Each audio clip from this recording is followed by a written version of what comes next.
Far past. Alphatale is an AU of regret, bad choices and many sacrifices. Those that know and realize these rules take he world with no grain of salt and realize that with her in change, this world is destined to fail. Temmise. Our story begins with the young Wendy Dingaster. The year is 1989, and there is a brutal war going on between the humans and monsters. The young Wendy was scavenging through the battlefield for her parents, only to come across the held hands of them. The war was horrific. Monsters fled left and right, yet the humans spared none. All were slaughtered if found. It would seem they died as they lived in love. Her parents. Wendy had grown up in an all-human household, though she was not a slave like most monsters would have been. Instead, she was adopted by them, the woman of the house. She couldn't have a child. And when she found Wendy in an orphanage, she couldn't deny her. Wendy would always be eternally grateful to them. She'd always love them. She took her parents' hands and hid in a nearby abandoned bunker. With no family and no hope, it would seem the war would soon be over. The humans would soon slaughter them all. All hope appeared lost for the young girl. That was until she noticed a dying fish in a fish tank not far from where she was.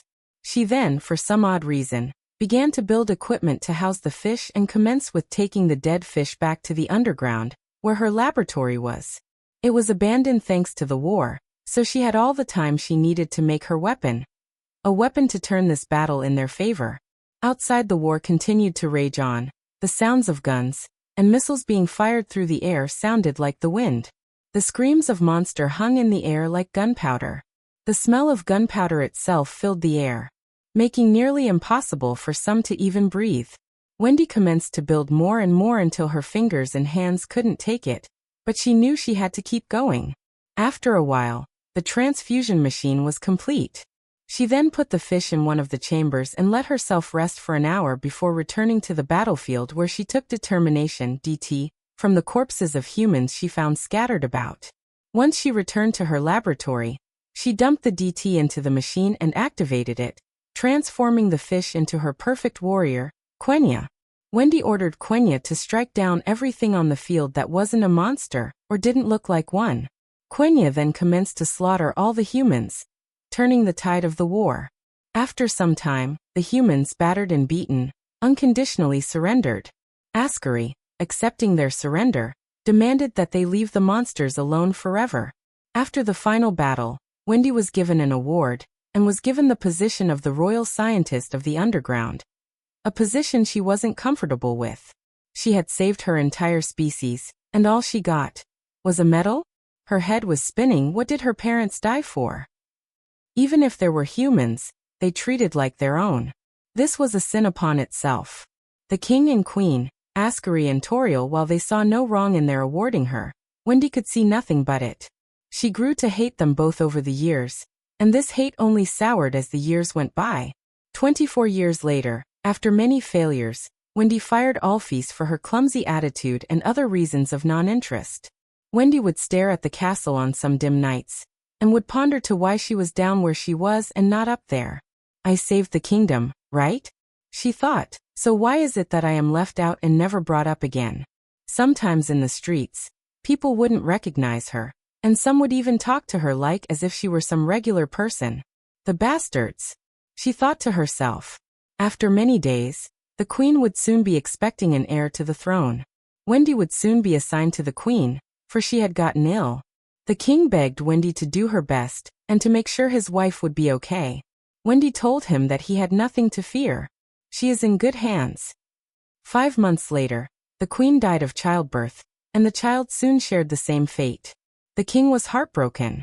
He had no means of escaping his deep depression, and had no way of leading the kingdom as he was. Wendy then came to the king, offering him comfort and some tea as well. Days later, the king fell ill, and died soon after. After such horrible events, the kingdom fell into a bleak period known and recorded as the Grimmer Days. With such terrible things happening, who could lead them? Who would guide the kingdom? Wendy appointed herself to the task, and stepped up as the possible queen to the underground. Despite there being minor opposition to her appointment, Wendy won over the people, and was later crowned as Queen of the Underground. After her inauguration, Wendy changed her name to the Astral Mother, later passing a law that required every subject under her to call her by that name, punishing those who did not with death. The astral mother ruled the kingdom with fear, leaving no chance for the sparks of revolution to catch. To protect herself from assassination, the astral mother appointed Quenya to head the royal guard, and to protect her for the remainder of her reign, which the astral mother planned to have last a very long time. The astral mother would purge many things during her early rule. She would first strip the citizens of their wills and rights to revolution and revolt. She would take away their rights to gather. She would take away their rights to even discuss of times if she wasn't queen. Quenya would enforce these new laws and new views upon everyone. Yet many would go against it, and as such many and many more would die because of it. Quenya slaughtered 100s to nearly thousands of monsters. Afterwards, due to the weeding out the deluded, astral would force a mass reproduction effort, even to those who were cousins to one another, all to regrow what she had lost. Any afflictions that those children had would be cured by astral's personal nurses. However, astral would enforce the mass reproduction for almost 2 whole years. Past. The young princes. The young princes who are strong, who are brave, the ones who will shape the fate of this world, and the ones who will possibly put it out of its misery, hopefully. Demise. The astral mother ruled for years to come, but as the years flowed by, the astral mother's own mortality became more apparent.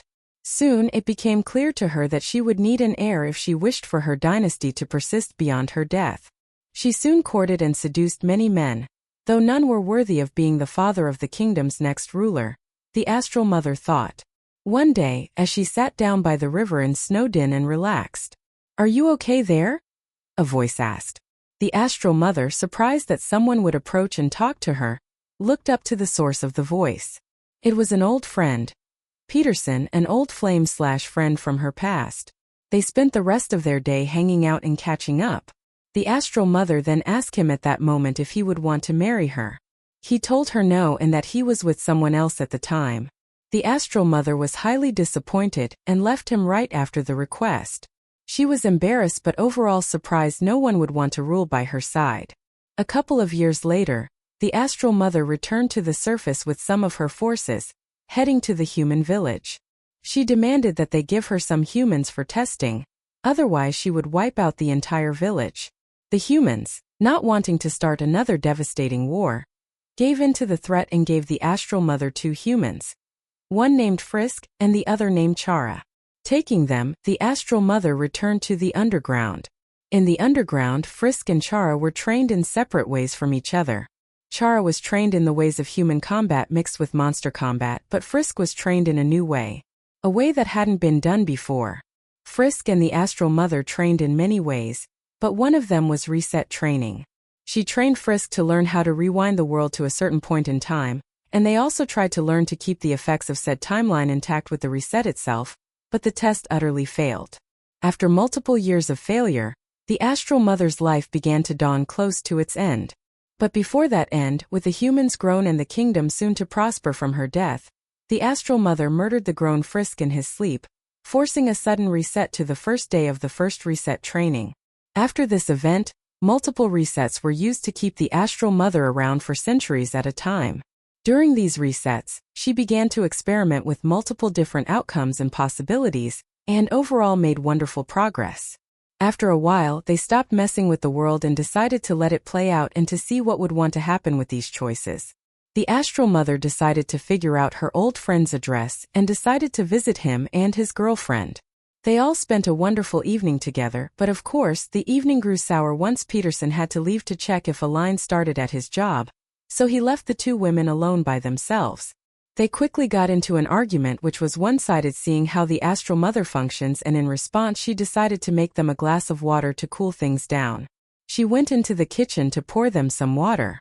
When she came back, the astral mother gave her and her friend's partner something to drink, and shortly after finishing, the woman collapsed and died. The astral mother then took the body in the basement of the place and threw it down the stairs to let it rot. When the man returned, he asked for where his partner was. The astral mother told him the truth, but Peterson paused for a moment and then laughed it off and told the astral mother she was full it. But shortly after, the astral mother opened the basement and told him to take a look for himself. When he did, he was shocked to see the corpse throwing up on the stairs.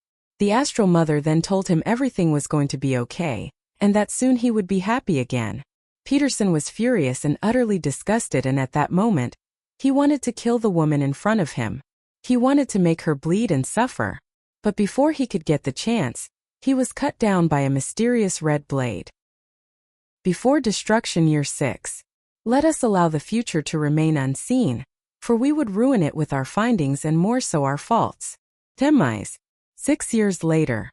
In the following years, the astral mother had her heirs, 2 princes known as William and Adam. The 2 princes were praised by all, but the father of the boys, Peterson, was never seen by the people again, as he had been locked in the basement of the palace, never to see the light of day again. After a couple of months of raising the boys, the astral mother then began a routine of leaving them with Quenya to either be trained or taken care of. This would be the daily routine for years to come. Quenya found this task to be tedious and unfit for her skills, since the astral mother never seemed to leave the palace in the first place. To Quenya's perception, it didn't seem that the astral mother had anywhere to go, but more or less just got tired of taking care of the children after a while. When the boys would ask who or where their father was, the astral mother would simply say that he left. 2 months later, the boys had begun going to school, not seeing their mother or Quenya for longer periods of time. School was incredibly rough for Adam mentally, but physically he had all the right stuff. At some moments of the day, Adam would just completely shut down because of the fact he wasn't as smart as any of the other kids.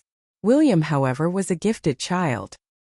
His teachers predicted that he would easily be finishing the elementary curriculum by the end of the school year. After that, the astral mother found it only right that William be homeschooled by herself because of this fact. Adam, however, continued to struggle in school while his mother put all of her focus on William.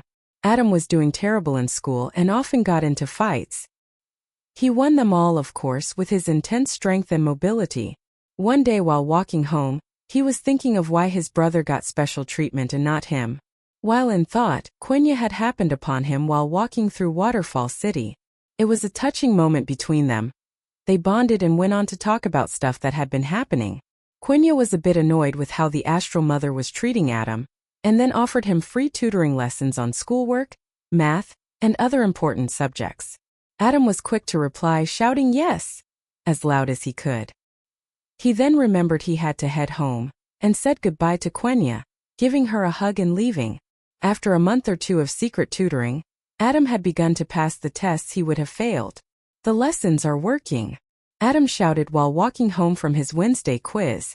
Once he got home, he found his mother lying down on a pile of paper and his brother missing. "Where's Wilma?" Adam asked with respect in his voice. "How should I know? Now, can't you see I'm working?" the astral mother said with a firm and strict tone. "It looked more like you were making a paper angel to me," Adam replied with a small giggle. The astral mother looked at him and almost gave a small little giggle herself if she wasn't so exhausted. She then told him that he better get moving, otherwise his brother would be late for dinner. Adam responded by saying, "You're gonna cook," which the astral mother then responded with a "hell no" in strict voice and told him that they were going out to eat. After a while of silence, Adam went to William's in his room, put his stuff down, then headed out to go find his brother, leaving his mother alone with her thoughts. Adam would wander for what felt like hours until finally he found his brother sitting down near a pile of bushes, peeking through them. "What are you doing?" Adam asked with a curious voice but kind of creeped out. William jumped at the surprise of his brother's presence and turned around really quick, saying, "It's nothing.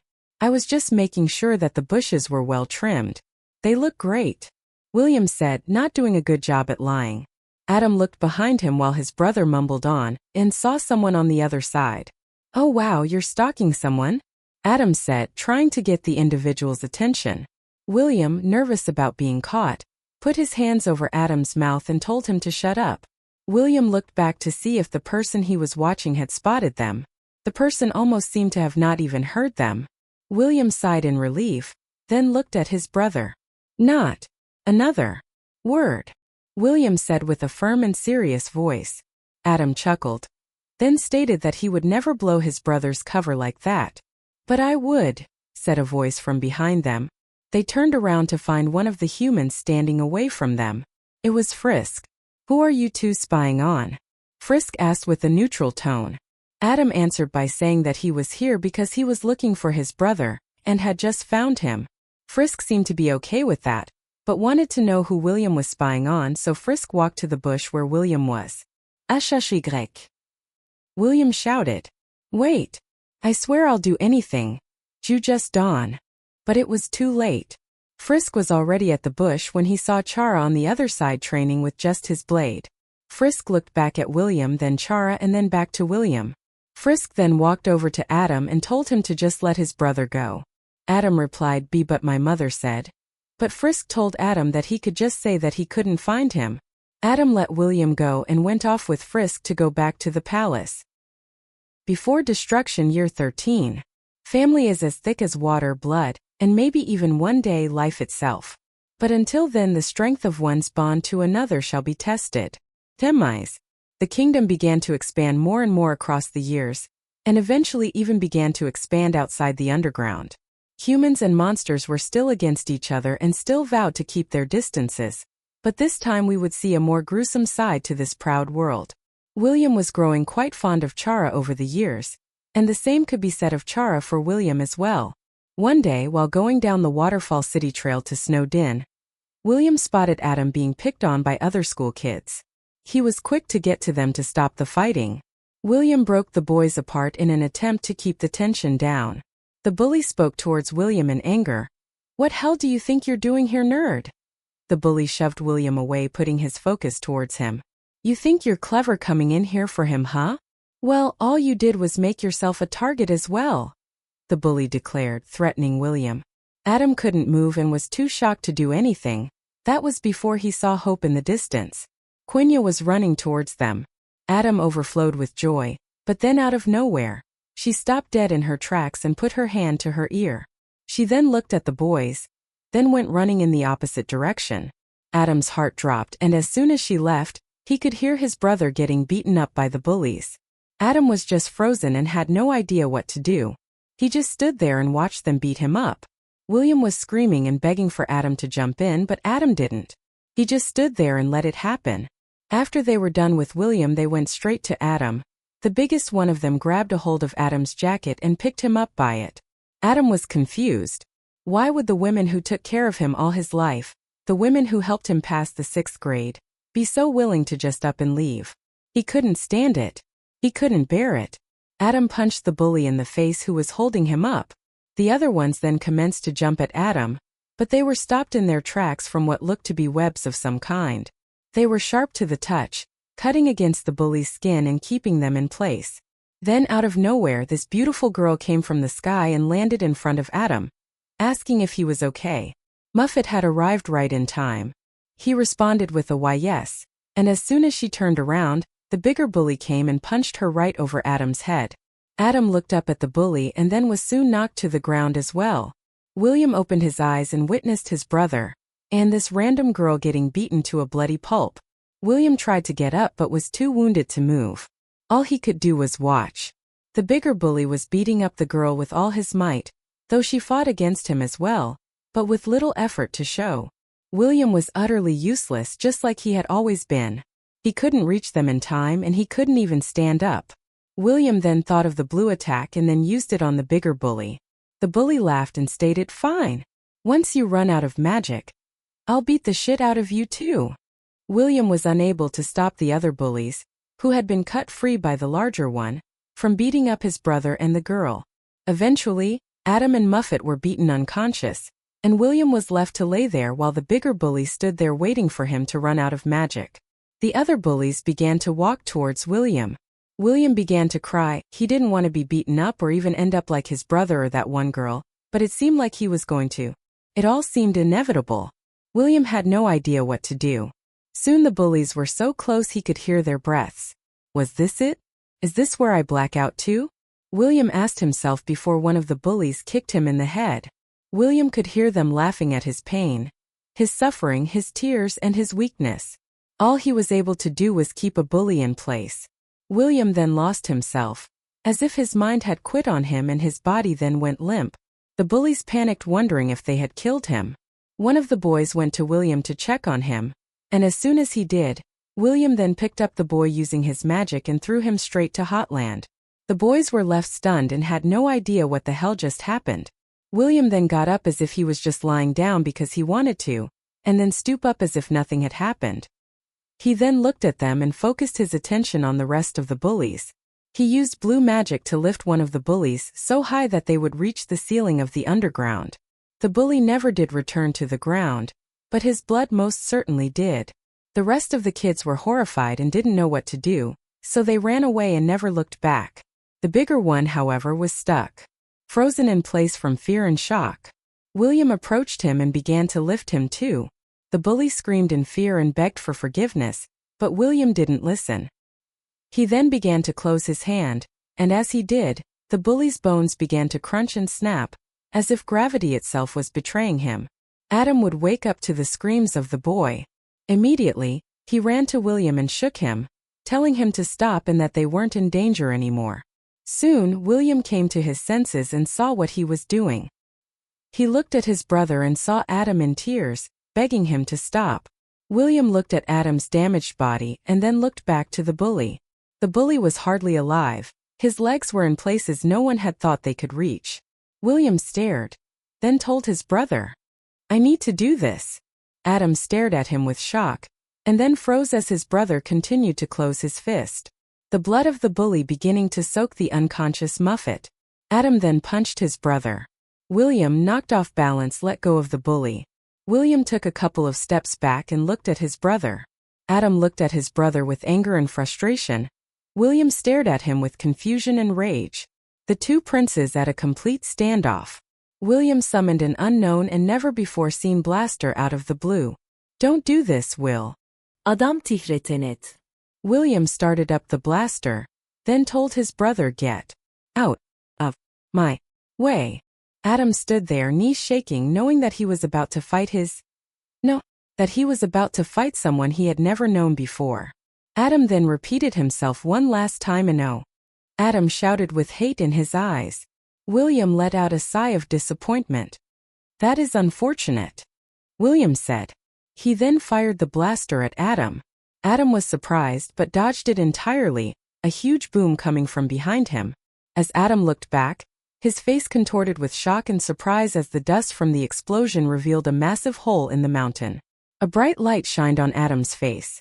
William fired again, but this time, Adam summoned a pillar of bone to lift him into the air, where he then used the pillar to fire him at William, going for a right hook, but then, before destruction, year 13-1 reset. Oftentimes we forgive our mistakes, for they make us who we are. But more times than none, our mistakes aren't very generous. Demise. Adam rose in his bed, which was across from William's, its occupant still asleep. Adam was left in a state of loss and a feeling of forgetfulness. He felt at that moment that he had done something but couldn't remember what that something was. William then arose and stared at Adam, who looked at him with a confused expression. Then, without saying anything, William got up and left, closing the door behind him. Out in the hall, he looked ahead, seeing his mother down the hall staring at him. She walked to him and put a hand on his shoulder. "How do you feel, William?" The astral mother spoke to him softly. William responded scattered, "I don't understand. How is this? Why doesn't Adam?" The astral mother put her finger over William's mouth and then whispered to him, "Everything is going to be okay from now on." She then walked away and disappeared behind the corner of the hallway. William then ventured outside the palace only to bump into Chara. "What's the hurry, Will?" Chara asked, confused. William replied with, "It's nothing really, I'm just a little worried about something." "Yeah." William looked away from Chara and relaxed himself, thinking that he was embarrassing himself in front of his crush. "Maybe I can help you with your troubles," Chara said. William agreed, then walked away with Chara while looking back at him home. Hours passed and Adam still rested in his room.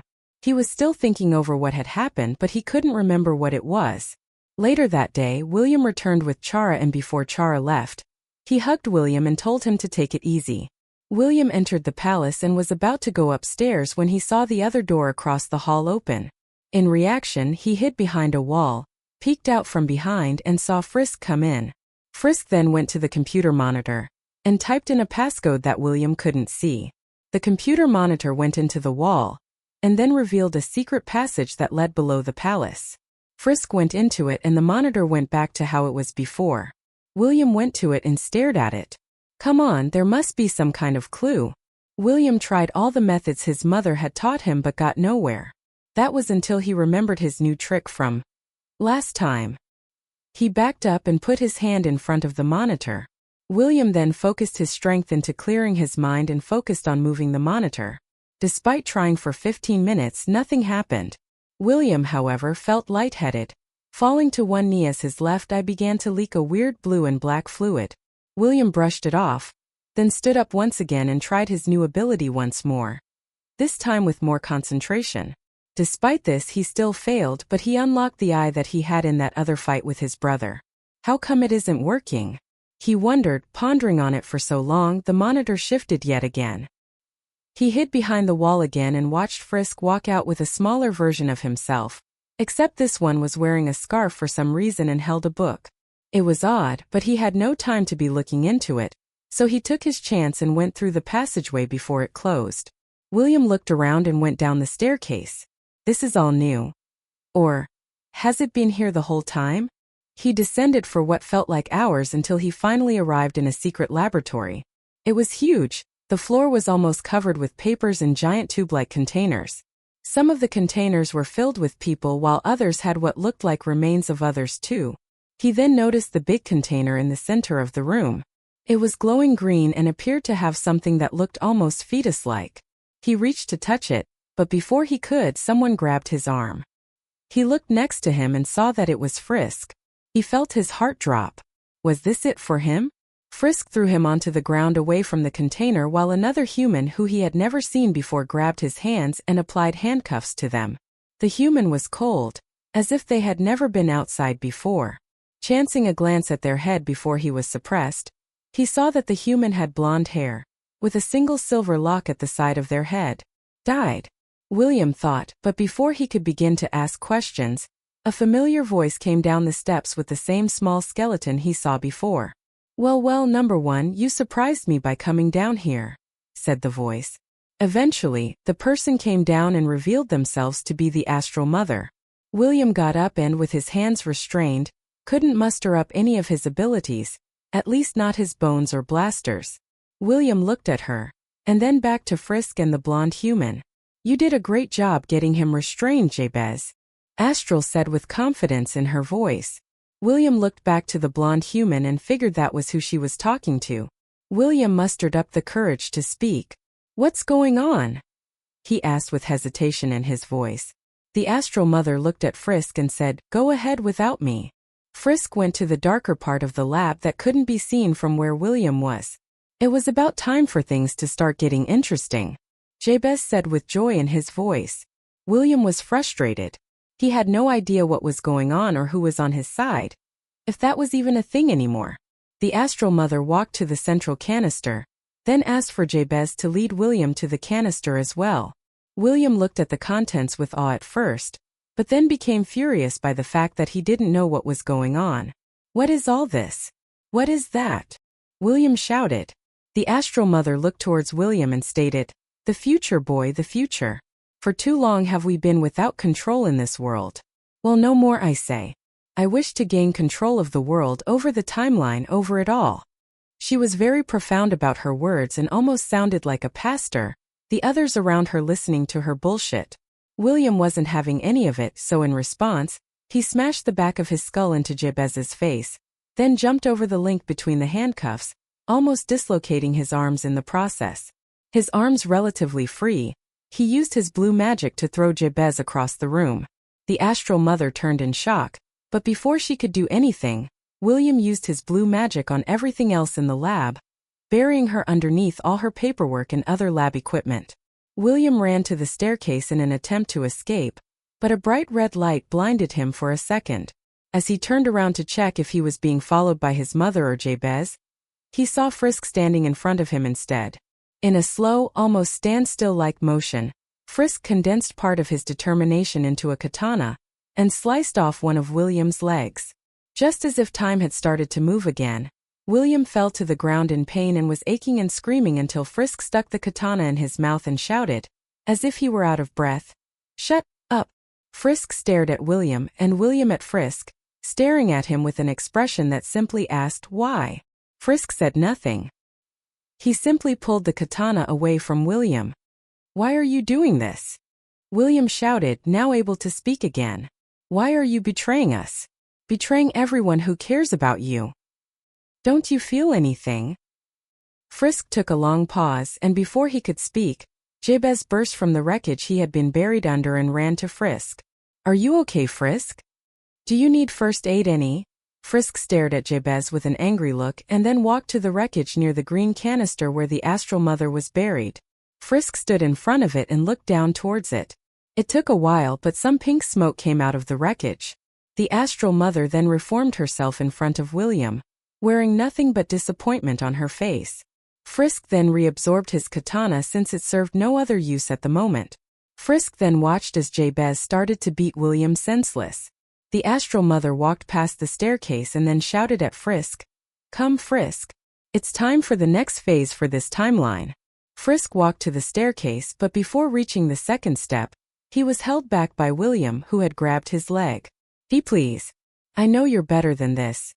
You just need a reason to fight for yourself."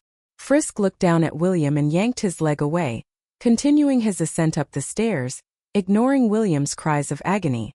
Frisk had left William, but it didn't affect him as much as he thought it would.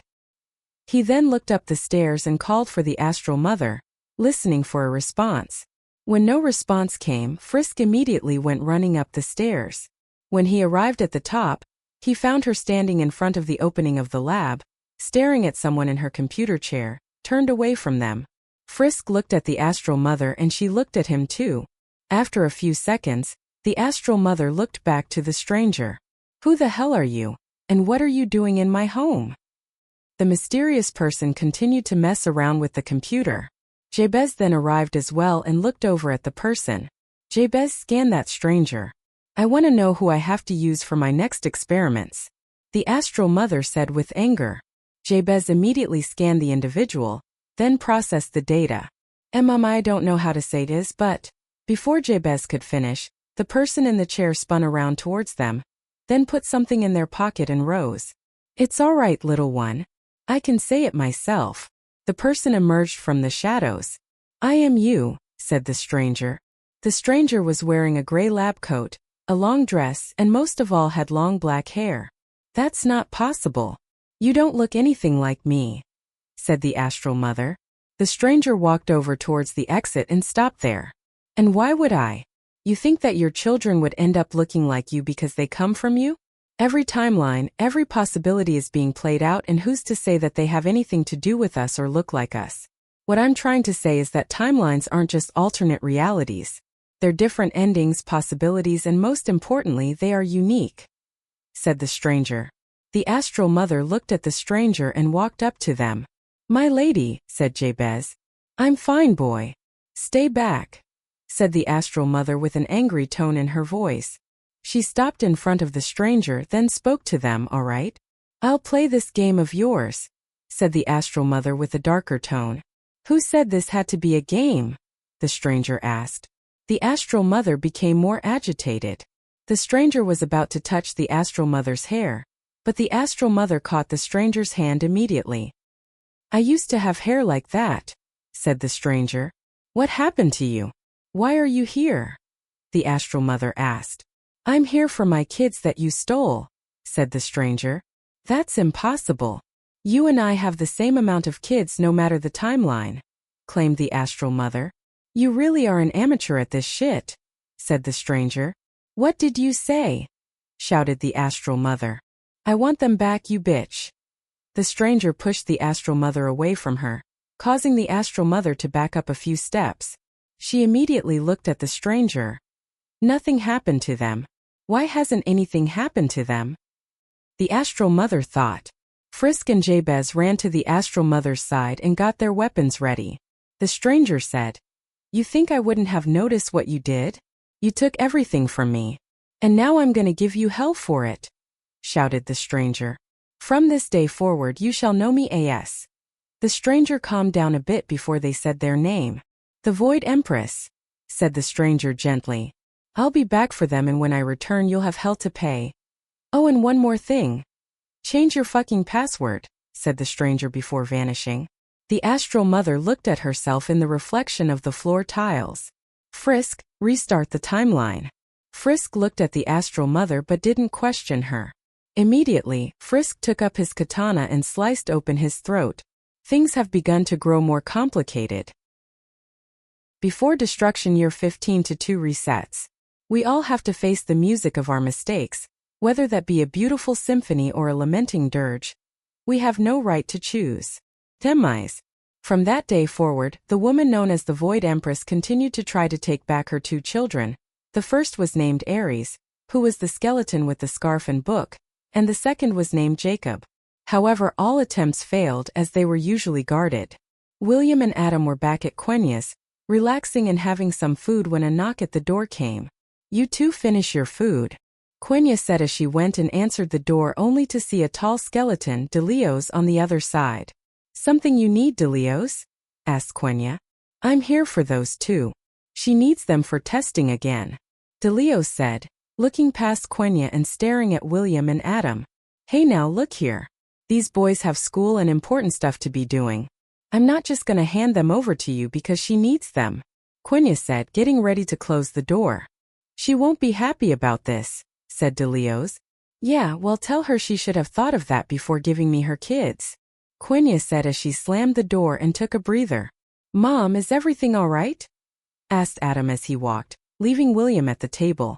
Quenya leaned against the door and looked at Adam, hugging and holding him. Oh, Adam. Everything is fine, Quenya said as she held the young boy in her arms, unwilling to let go of her child. William stared at Adam and Quenya as the 2 smothered each other. He then looked down at his jacket with the number 1 on its back and closed his eyes. I guess it's all right, huh? William said as he finished his food and walked to the door. Leaving, Will? Quenya asked. Yeah, getting a little stuffy in here, William said as he opened the door. You're going to go and meet that boy again, aren't you? Charm or Chara, was it? Adam said, sticking his nose in William's life again. Why don't you knock it off, Adam? Don't you got spiders to kiss? William said, leaving his brother speechless as he left the house and ran off. William walked around, looking to clear his head as he journeyed through Waterfall City in hopes of finding a distraction. Unlucky for him, a large weapon would suddenly go hurling towards a pedestrian. In quick movements, William used his powers to move the women out of the way and stop the weapon from destroying the sidewalk. Thank you so much, said the woman as she ran off from the scene. William looked up to see the angle of the weapon before suddenly, he saw a girl with pink hair looking down at him before she disappeared behind a building. Okay, that's not creepy, William said as he put the weapon down onto the ground and stood there for a second, thinking to himself, who was that? I should report this to Astral, but I don't want to have to go back to that place. If anything else happens, then I'll head back, William thought to himself as he then made his way to Snowdin. On his way, he noticed that the old house with Christmas lights was getting torn down, and that the library was getting some new books. As he continued, he saw some protesters all chanting and mobbing around a royal guard, shouting and screaming about their freedom under the Astral Mother's rule.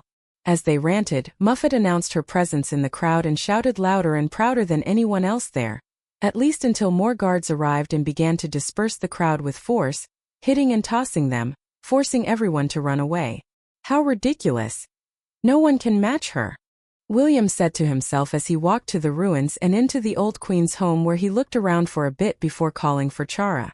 After a few seconds, Chara peeked outside of a door down the hall.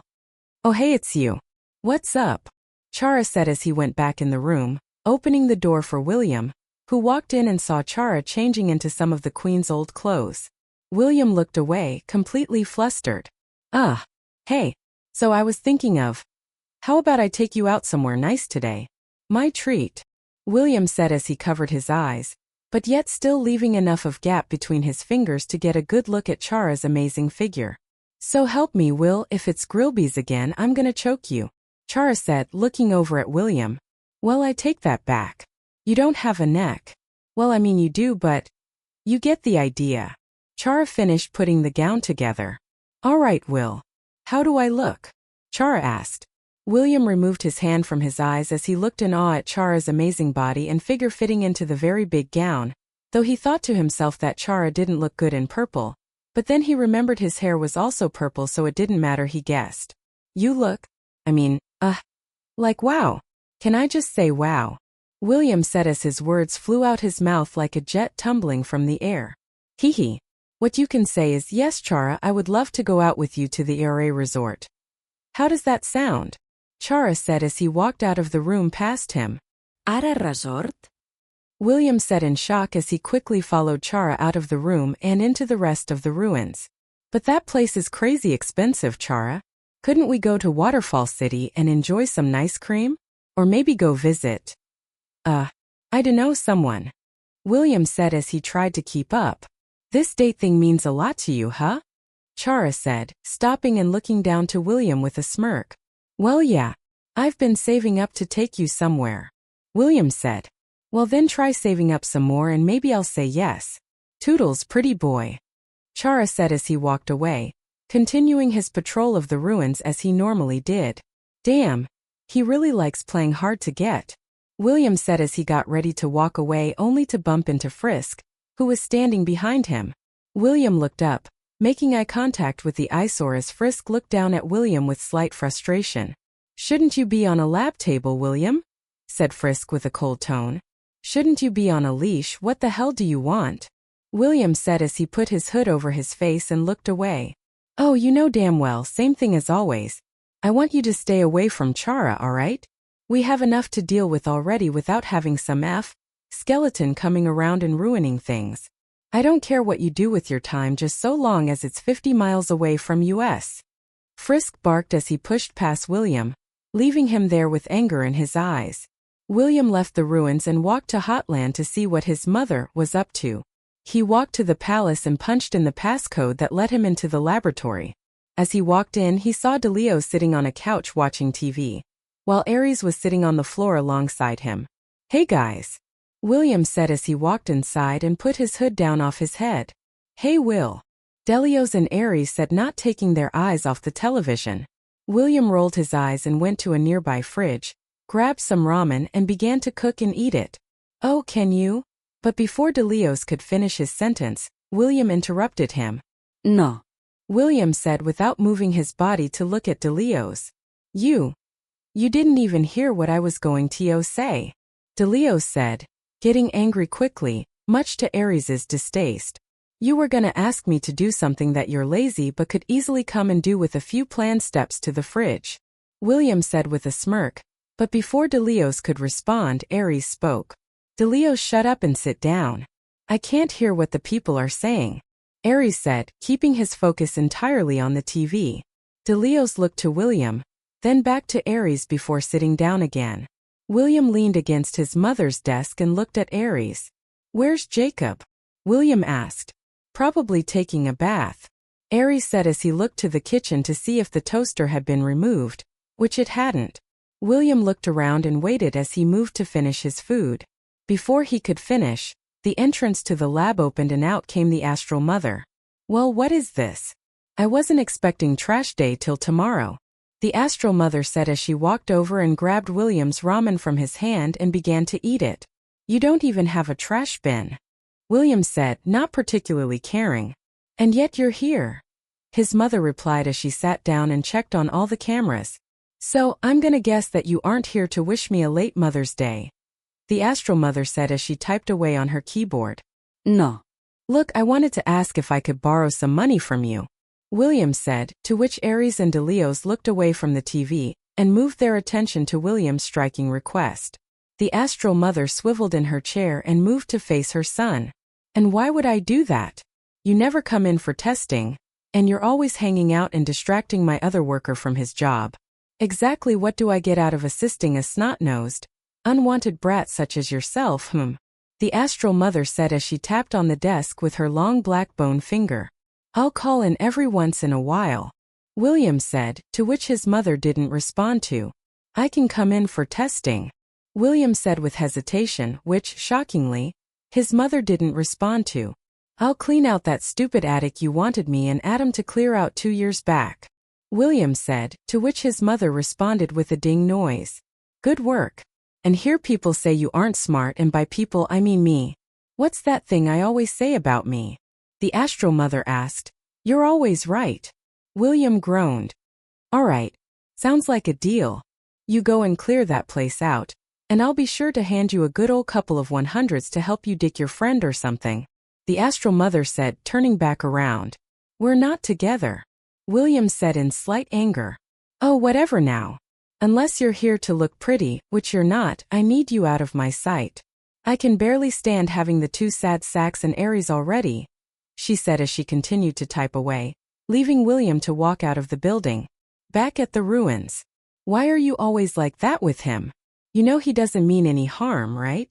Is it so wrong that he has feelings for me? Chara shouted at Frisk as Frisk was sitting down on one of the piles of leaves in ruins, listening. God, you're such an asshole, you know that? Chara said, putting his hands on his hips. Come on, Chara, don't say that. Frisk said, looking at them with worry. Say what? That you're being an asshole to the only other guy down here that likes me, and doesn't think I look weird because of how I dress. Chara shouted back, no. I'm just worried about you. Frisk shouted. He could end up being just like his mother, and you wouldn't know it till I was too late. I'm trying to protect you, Frisk said, rather upset. I don't need your protection. I can handle myself, Chara said as the two stood before each other. They both looked at each other and signed. Look, let's just forget about this, all right? Chara said as he walked away, leaving Frisk. Frisk looked at Chara as he walked away and then speed walked out of the ruins and back to the palace. As Frisk walked in, the astral mother was at her desk, picking up some papers. You're late. What's the... But before she could finish her sentence, Frisk interrupted her. I want to commence with the experiment, Frisk said, in which the astral mother turned around in shock. The two stared at each other for a bit before she gave her response. Hey. Then let's get started, the astral mother said as she stood up and walked downstairs with Frisk. Before Destruction Year 17-2 Resets Part 1. In a long white void, William lay asleep. William, said a distant voice, to which William simply brushed off until it came back louder. William, shouted the voice as William shot up in fright. He looked around and saw nothing but an endless void continuing for miles on end. Where? Mom? Adam? Chara? William said as he looked and walked around. William, a distant voice said. Adam. William said as he began to run in the direction. Adam. William mildly shouted. William, shouted the voice again. William followed it until he finally saw a skeleton that looked much like him. Jacob stood in a fur jacket, holding the head of another skeleton. Jacob.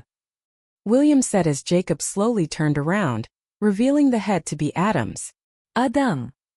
William shouted as he went to reach for him, only for the ground to liquefy and for him to begin to drown. Hey, Adam. William said as he struggled and gasped for air. Why? Why did you make me come along, Will? Why? Adam said as his head began to melt as Jacob laughed hysterically.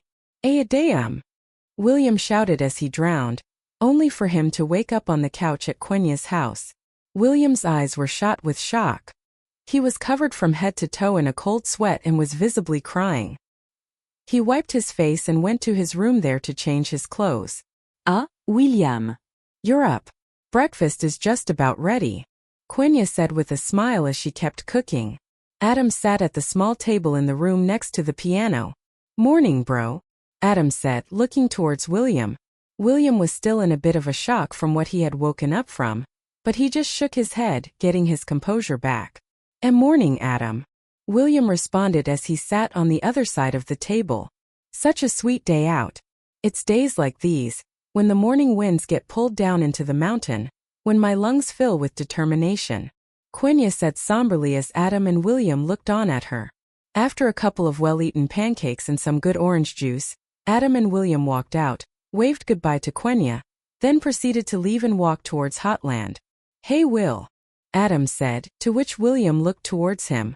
What is it? William asked as they walked past the Hotland post to the bridge.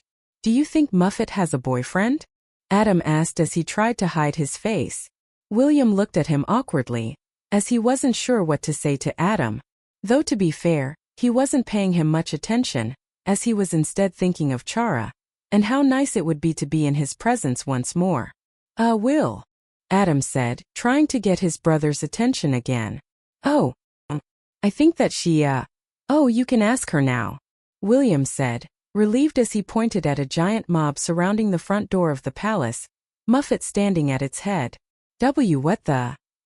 Adam said as he teleported inside the palace with William to see the astral mother, Delios, Jacob, and Ares all standing and talking with one another. "Ah, boys. You're here. Which means we can all annihilate these fools together," the astral mother said with a cold tone. William looked around at those gathered, catching Jacob's eye as he did so. "If you'll allow me, I don't believe letting Adam or William do this is wise.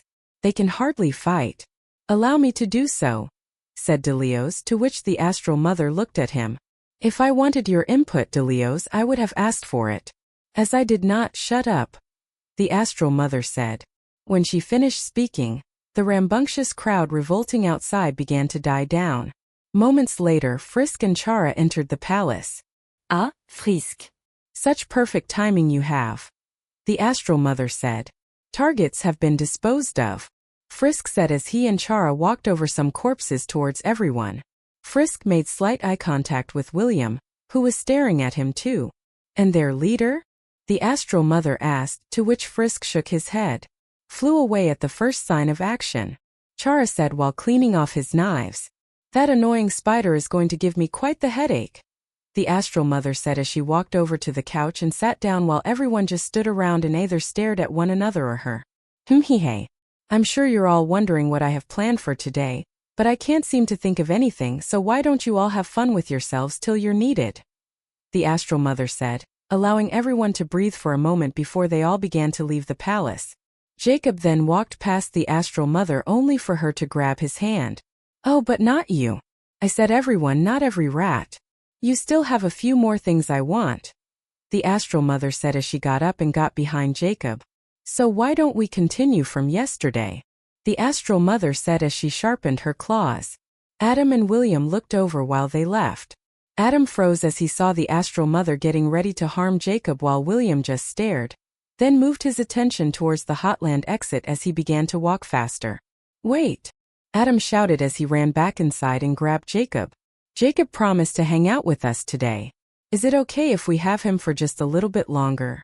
Adam asked as the astral mother looked in confusion and slight annoyance. She always hated the attachment these boys seemingly had for one another, but resisting them was sometimes harder than anything else she had done to them. "Go ahead," the astral mother said as she let go of Jacob.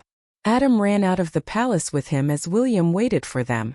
The astral mother watched as the kids left before the door closed. She then sat down on the couch with her head in her hands as her hair brushed the floor. "What am I doing?" the astral mother said with a somber tone. Adam ran to William with the timid Jacob holding his hand. "Will, I managed to get her to let go of Jacob. Anyway, do you mind if hangs with us for today?" Adam asked as William looked to Jacob, who seemed very disheveled and tired. William for a moment felt sad for Jacob, but then when his dream returned to him, his face grew firm once again. "I don't care," William said as he began to walk towards Waterfall City with Adam and Jacob close behind him. They all got to the main plaza of Waterfall City, where vendors and more were all gathered trying to sell their goods and merchandise to every passerby. William didn't care for all the capitalism and random garbage being sold. He had always wondered why they didn't live on the surface even though they won the war all those years ago. Deep into thought, William then thought of Adam and what he saw in his dream. In a hurry, William turned around to see Adam and Jacob getting some ice cream, with Jacob actually smiling as he licked his strawberry ice cream cone. William looked at both of them as Adam and Jacob began to chat and laugh with one another. William felt himself smile as he saw this happy moment between the two of them. William then noticed Chara walking far behind them, and saw him heading to the Temi village past Waterfall City. William then walked past Adam and Jacob, who weren't paying attention, and followed Chara. As William followed Chara, he made sure to be on the lookout for Frisk, who was never seen without Chara, unless he was intentionally trying to get away from him. After a couple of minutes of following Chara and making sure to look out for Frisk, William lost Chara as he was following him. William looked around for a bit longer before he found himself getting a bit lazy from this search crap, so he got ready to leave before he heard someone crying. He followed the sound around a corner and saw Chara crying as he held a limp Temmie. "I'm so sorry," Chara said as he wiped his tears and saw William looking at him. "Oh, no, it's not what it looks like, I swear," Chara shouted in slight fear. "Oh no, don't worry. I believe you." "So what happened?" William asked as he went over to Chara and looked down at him and the Temmie. "I found this one just lying dead here." "Poor creature," Chara said as he set the dead Temmie down, watching as it slowly turned to dust. William and Chara stood next to each other as they both watched the dust fly away with the wind. William tried to focus, but even within those couple of seconds he began to feel hot beneath his jacket. Looking to Chara, William basked in his strong, intense beauty. "So, where's your other half?" William asked as he caught a glimpse of the dust flying high into the mountain. "Hee. Frisk went to go use the bathroom in one of these buildings. I'm not good with bathrooms, so I was gonna pee out here, but then I found— Well, yak now," Chara said with a somber tone. "Yeah," William replied as the two just stared at the buildings of Waterfall City. "It's funny. Life never does seem to be fair to the weak, and yet they've governed so much of our lives till now," Chara said, to which William looked to him slightly confused. Chara always spoke in weird riddles and poetry, but William never understood him for a moment. William jolted as he felt Chara's hand grab his. "Thanks for coming. Feels nice to share a moment with someone else," Chara said as he turned to William, who was as red as a tomato. Yeah. "Totally." William relied as he began to calm down and enjoy the moment. Chara then pressed his forehead against William's. "Sometimes I feel like you're the only one who gets me, Will," Chara said as William was still hesitant to do anything. I try, Chara," William replied as he then pulled Chara close and the two held each other in one another's arms as the wind from the surface was no match for their warmth. Such a moment was short-lived, however, as William felt Chara's arms leave his body. William looked over only to see an enraged Frisk standing around the corner with his blade out. "Frisk," Chara said with a hint of fear, only for Frisk to rush William, causing him to summon a bone, stopping the blade as it pierced through it. Chara pulled Frisk back, trying to get them away from William. "Frisk, come on, let's go," Chara shouted as Frisk kept trying to get to William, who was pinned against a wall. Eventually, Frisk got pulled away by Chara, and the two left the scene. William gave a breath of relief only to then see Adam and Jacob standing around the corner now. After a couple minutes, the two and Jacob went back to the palace and dropped Jacob off. Then William and Adam headed back to Quenya's house. "So you ran off and went to hang out with the human? Guess you didn't think about the other one." "Huh," Adam said in an annoyingly sarcastic tone, causing William to put his hands over where his ears would be. "I bet you wish you could tone me out, huh? Why are you constantly blocking me out? Do you just want to cut me out?" Adam said, to which William continued to turn away from Adam, trying his best not to listen to yet another lecture from Adam as, from a distance, Frisk watched them with a cold stare. Before Destruction Year 17-2 Resets Part 2. As William laid down in the cold sheet in his room, a sudden stomping approaching from the distance awoke him from his sleep. William shot up as the door swung open to reveal Quenya, Adam, and a bunch of Temmies holding a cake with his name on it, screaming "Happy birthday!" William gave a dorky smile as he, Adam, Quenya, and the Temmies all began to enjoy some cake. "So Will, what would you like to do for your birthday? After all, it's not every day you turn 17, Quenya said, eating her cake and Adam coughing from eating too much. The Temmies chimed in saying, "You should come to our land of residence, where you shall bask in Temmie flakes and learn ancient wisdoms."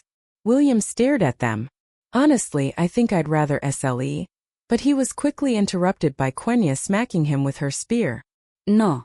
"Young man, I mean something fun. The Temmies are on the right track, but with less fun and more boring speeches.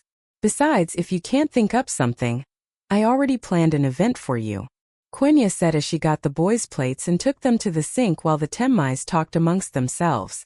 "Oh yeah? Like what? Field training or a 50-mile run?" William said sarcastically. Will, have some manners. Mom's trying to talk. Adam said aggressively, catching William's eye for a moment. Quenya blushed before turning towards them both quickly and revealing 2 tickets. We're going to the movies? William asked. Or fishing, Adam said, excited before realizing the awkwardness from what he had said. No and no. We're going to the ARA resort. I got us tickets a while ago and even got us front row seats, Quenya said as the boys' faces lit up with excitement. They all took their time getting dressed. William donned a rather striking suit while Adam wore a jacket that only looked like a suit, and Quenya wore some kind of biker clothes. Really, you too? William said as they all walked to the resort. Along the way, they went through activists and rioters that were looking to get heard. By the time they reached the resort, it was jam-packed with people, and the line was massive, which William and company found themselves at the back of. They tried to relieve the boredom of waiting by playing waiting games, but William just ignored them by looking around the place. He'd never been to the ARA resort before. He'd heard about its involvement with his mother and her work, but he never did get her assets or allies. He never was into that stuff but found it interesting altogether. Gotcha. Sorry, Adam. Scissors is the superior weapon, Quenya said, laughing aloud while Adam looked at his paper. Man, but paper is so good. Maybe I should try rock more, Adam said. Next in line, shouted a voice, and all 3 of them looked ahead of them. Hello, I'm Ivan. What will be your event today?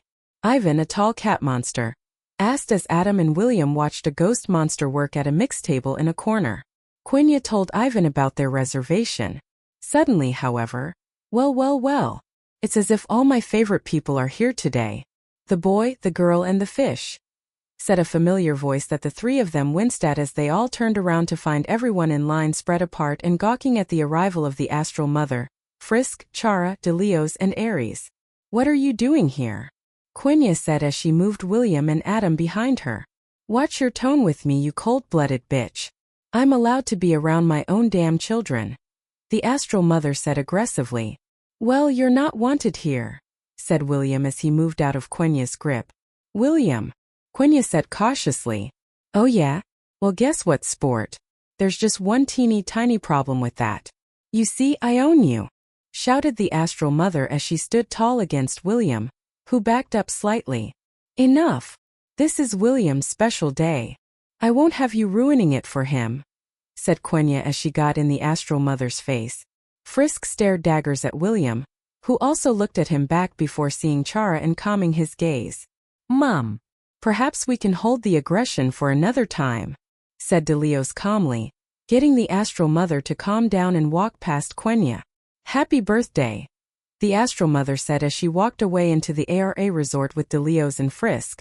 Chara stopped in front of William and hugged him. You look handsome in that, skelly man, Chara said as he fist-bumped William. Hee, thanks. You look as charming as ever, William said as he blushed. Chara moved his hand under William's chin before he hurried to catch up with Frisk and the others. Come on, you 2. We're gonna be late, Quenya said, picking up William and Adam and running to the show at the main dining area. Quenya went to go get snacks as the show started. William and Adam sat down getting ready. I hope this show turns out good for all the trouble that we went through to get to it, said Adam, giggling as he then noticed William's depressed expression as he looked down at his hands. Hey, it's gonna be all right, Adam said, grabbing William's hand and looking him in the eye. I'll always be there for you, Will, promise, said Adam again, reassuring his dear brother, who looked at him with a small smile. Thanks, Adam, William said, getting Adam to smile as well. Ladies and gentlemen, I am proud to present the one and the only ARA's favorite star, Aurora, shouted the announcer as the curtains rose up and revealed Aurora under them, looking as beautiful as ever. William always found female figures to be very exotic and even hypnotizing as he stared at Aurora's swaying and hip movements, but he was sure of his feelings and didn't feel he had to change them just for that reason alone. Soon Quenya would come back and all 3 of them would enjoy the show all day while the astral mother, Chara, Frisk, DeLeos, and Aries all explored the king's old throne room. The astral mother sat on the throne for once, then stood up, finding it mildly enjoying. Not to pester you, but just what are we doing here exactly? Chara asked as he looked around the dead flowers strewn about as DeLeos picked up a very mutated placenta. We're here to make sure no more weeds are growing, she said as she crushed a dead flower under her heel. Well, they all look pretty dead to me, so I think we should just go, said Chara. Looking to get near my son again? Said the astral mother as she turned to him. And no, that's not what I meant, Chara said as he bowed his head down. I see the way you look at him. The way you two talk and are always hanging out with each other. The astral mother said as she then saw Frisk's hand ball up. I know what you're both up to. You think fucking my brainless half-wit will make you feel better about your situation, said the astral mother. That's not what I mean. Please, let's just drop this, Chara said. Oh, come on, Chara. Just admit it, Frisk shouted, shocking everyone around him. Frisk, Chara said, shocked. You found someone else. You don't need me anymore. Now you just want to be with him and forget about me, shouted Frisk, enraged as the astral mother chuckled to herself and DeLeos watched with mild interest. The astral mother then got a wicked thought as she moved behind Frisk. Now there's only one way to make this right. Get William out of the picture, she said, causing Frisk and Chara to look in shock at her. He's your son. You can't do that, Chara shouted. DeLeos, the astral mother said, to which DeLeos nodded, then grabbed Chara's head and slammed it to the ground. Come now, Frisk. You and I both know where this path will go. There is only one way to win this battle, the astral mother said with a smile, to which Frisk looked down at Chara.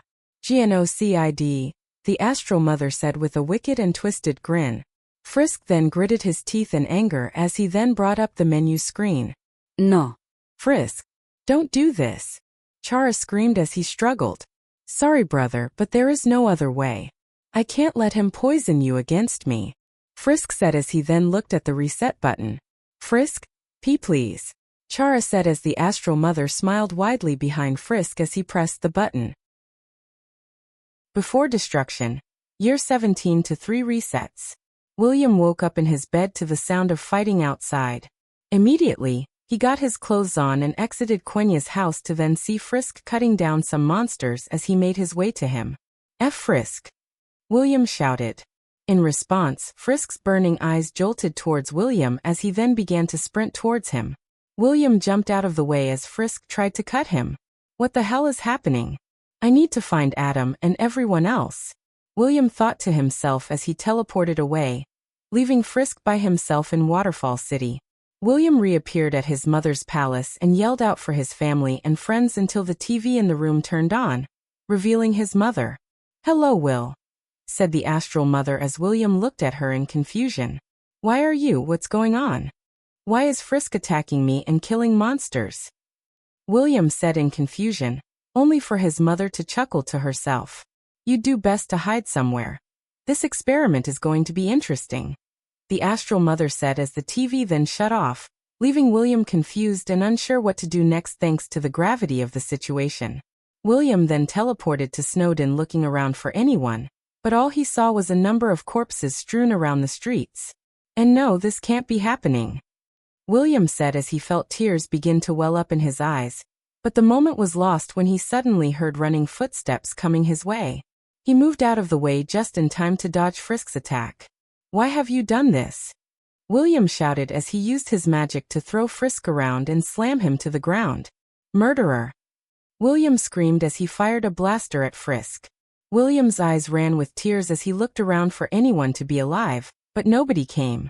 Just as he looked back towards Frisk, he was rammed straight into a tree with the hilt of Frisk's katana. William could feel the air leave his body as he looked to Frisk, who towered over him. Pathetic, Frisk said as he lifted his blade, ready to kill William in an instant, but before he could strike William, Frisk was struck with multiple pink spears and bones.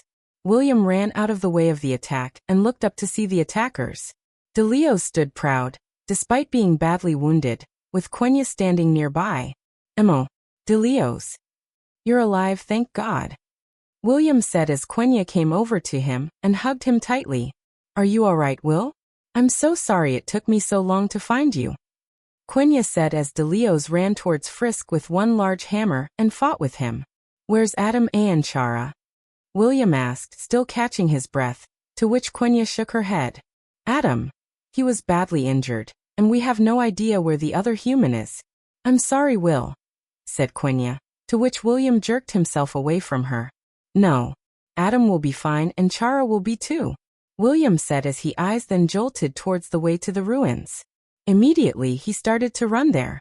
William, wait, Quenya said just as she heard DeLeo's scream in pain. She turned to see DeLeo's right arm go flying. Arg. T. Nahiha.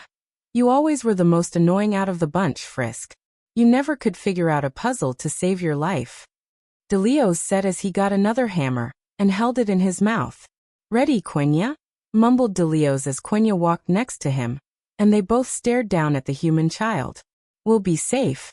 Yeah, I'm ready, Quenya said as she summoned spears all around her. In my way. Frisk grumbled as he held his katana. William made it to the ruins as he could still hear the fight between Quenya and DeLeo's, and Frisk going on. He entered through the door and ran up the basement stairs, searching every room for any sign of Chara. William began to get worried until he reached the dining area, where he saw Chara sitting at the table looking down into a mug with saddened eyes, his bow tie placed beside it. Chara, thank goodness, William said as he sprinted over to him. Will, what are you? How did you get here? Chara asked in shock as William hugged him. It doesn't matter. Frisk is out there killing people, and is about to kill DeLeo's and Quenya if we don't go and help them, William said as he began to pull Chara towards Snowdin. Immediately, Chara pulled his arm out of William's grasp. I'm sorry, Will, Chara said. What are you on about? This isn't the time. Mom and DeLeo's need our help. Come on, William pleaded. Will, it's all my fault. If I had just... Why did you do it, Frisk? Why do you restart this world so much? Chara said, with William looking confused. Here, Chara. I have a plan. I don't think we'll be able to beat him, but we can trick him, somehow, William said as he got to thinking while still worrying about the time he was wasting. You don't understand, Will. He won't stop till you're dead, even if has to restart this world 1,000 times. Chara said. Restart? What are you talking about? William asked, to which Chara looked at him slightly guilty. I probably should have told you, but Frisk has a special power that I don't even possess. Yet at least, Chara said as he began to explain everything about Frisk's ability to reset and do over the world. William was scared, and this put his life into a horrible perspective. Knowing this fact made him reconsider if having Frisk as an enemy was a good thing to have in the first place. William fell to his knees at the realization. If I can't best him, then what's the point at all then? William looked at the ground. Break his will, said a voice, causing Chara and William to turn and see the Roki slithering across the floor. You, Chara said, with Will being none the wiser to their relationship. If you have any hopes in defeating the human boy, you must break his will to continue, the Roki said as it looked towards William and Chara, who both looked at one another, then back to the creature. You know of what I speak, young prince. Only you can change this world, said the Roki as it phased through the floor. Farewell for now, Blue One, said the Roki as it faded away. William and Chara stood there as their minds raced as they searched for a solution, only for William to then swipe Chara's bowtie from the table and descend the stairs down towards Snowdin. Wait, William. Where are you going? Chara said in a panicked and scared tone. The creature said his will. If Frisk is as powerful as you said, then, well, I have to make something up, otherwise we'll fail for sure, William said as he walked through the gates, leaving Chara behind with him holding his chest tight as he watched William leave. William looked back one more time, wondering why he wasn't cowering with him, but William got his second wind and he kept moving forward, returning back to where he left DeLeo's and Quenya, only to find their corpses. William walked all over the underground, yet found nothing. Frisk was nowhere to be found. After a while exploring Hotland, he entered into the Aare resort and went into the core. Once inside, he saw the astral mother standing against the railing as her hair flutter in the wind. Mother, William said, only for him to shake his head before running past her. Good luck, boy, said the astral mother as she watched her son run towards the judgment hall. William walked up the staircase leading to the judgment hall as he heard fighting going on inside. Once William rounded the corner of the staircase and entered the hall, he saw Frisk killing and slaughtering the last of the royal guards before turning around and looking at him. "Come to die?" Frisk asked as he threw a guard's head to the floor. William gave no response as he just watched the head roll for a second, then looked at Frisk with a blank, yet disappointed expression. "What's with that face, huh? You think you're some kind of hero coming to face me and bring me to justice? Well, you're the villain here, Will," Frisk said with a slightly frustrated face. "And what have I done to deserve such attention, Frisk?" William asked in a calm voice, causing Frisk's anger to boil more. "What's wrong? Not upset I killed all your friends? Hurt your brother? Your fish-lipped mother?" Frisk shouted at William at the top of his lungs. "Frisk, please just tell me why. Why are you doing this?" William asked, only for Frisk's grasp on his katana to tighten. I want you to stay away from Chara. I won't let you take him away from me." Frisk screamed as he began to sprint towards William, who got shocked and teleported behind Frisk, enlarging the distance between the two. "Running away? I thought the children of the Pink Devil would be more fearsome. I guess I was wrong," Frisk said as he stood straight and stared down William, who still had nothing to say. Frisk then ran towards him and began to slice at William, who did his best to dodge Frisk's attacks over and over again, with each attack getting more and more calculated. "You can't keep zipping around forever, trash bag," Frisk said as he looked to where William had teleported next. William then teleported behind one of the columns, only for Frisk to nearly cut off his head, cutting the column in half instead, with William running out of the way as it fell to the ground, making a loud smashing sound as it collapsed. Frisk chased after William as he moved, rolled, and teleported away from Frisk's attacks. "Still running away, huh? You really are a coward," Frisk said as he suddenly got a burst of speed and ended up behind William, kicking him in the back and sending him flying forward. William skid across the floor tiles, with him getting up slowly afterwards. "I hope you're aware that I'll kill you, even if you don't fight back. I'm no knight or samurai. Honor means shit to me," Frisk said as he sprinted towards William, who had finally made up his mind and blasted Frisk with a Gaster Blaster, sending him flying all the way to the far back of the hall, slamming him against the wall. "D-damn. Luckily shot, you little shit," Frisk said as he got to his feet and sprinted towards William again, who fired more and more blasters while also summoning blue bones to cover the ground, stopping Frisk in place. Instead of trying to dodge, Frisk simply then tanked all of the blasters firing on him at once, kicking up a large cloud of dust from their impact force, shattering the windows as well. William stared at the dust cloud as Frisk's katana shot out of it, nearly missing him. William then fired 10 more blasters into the cloud, only for Frisk to jump out of it and kick William right in the face and into one of the columns of the hallway. Frisk then landed on his feet and watched William struggle to get up. "Damn it. He's too good. There's no way I'm gonna outmaneuver or beat him. Think, William thought to himself as he watched Frisk begin to run towards him again. "Fine then. You wanna play rough? I can play rough," William shouted as he then fired 2 large blasters at Frisk, who jumped over them. Suddenly, a large bone burst out of the ceiling, smashing against Frisk's head, and knocking him right into the blast, sending him rocketing towards the back wall. Frisk coughed up blood as his back smashed against the wall. He fell to his knees for a second, though quickly worked to get back up. "Ihe. Nice shot for a trash bag," Frisk said as his nose bled, and William stared him down. "Argah." Frisk screamed as he ran towards William like a bull. William stumbled backwards as he fired more blasters and set up bone walls, only for Frisk to cut through them and run straight through his blasts as well.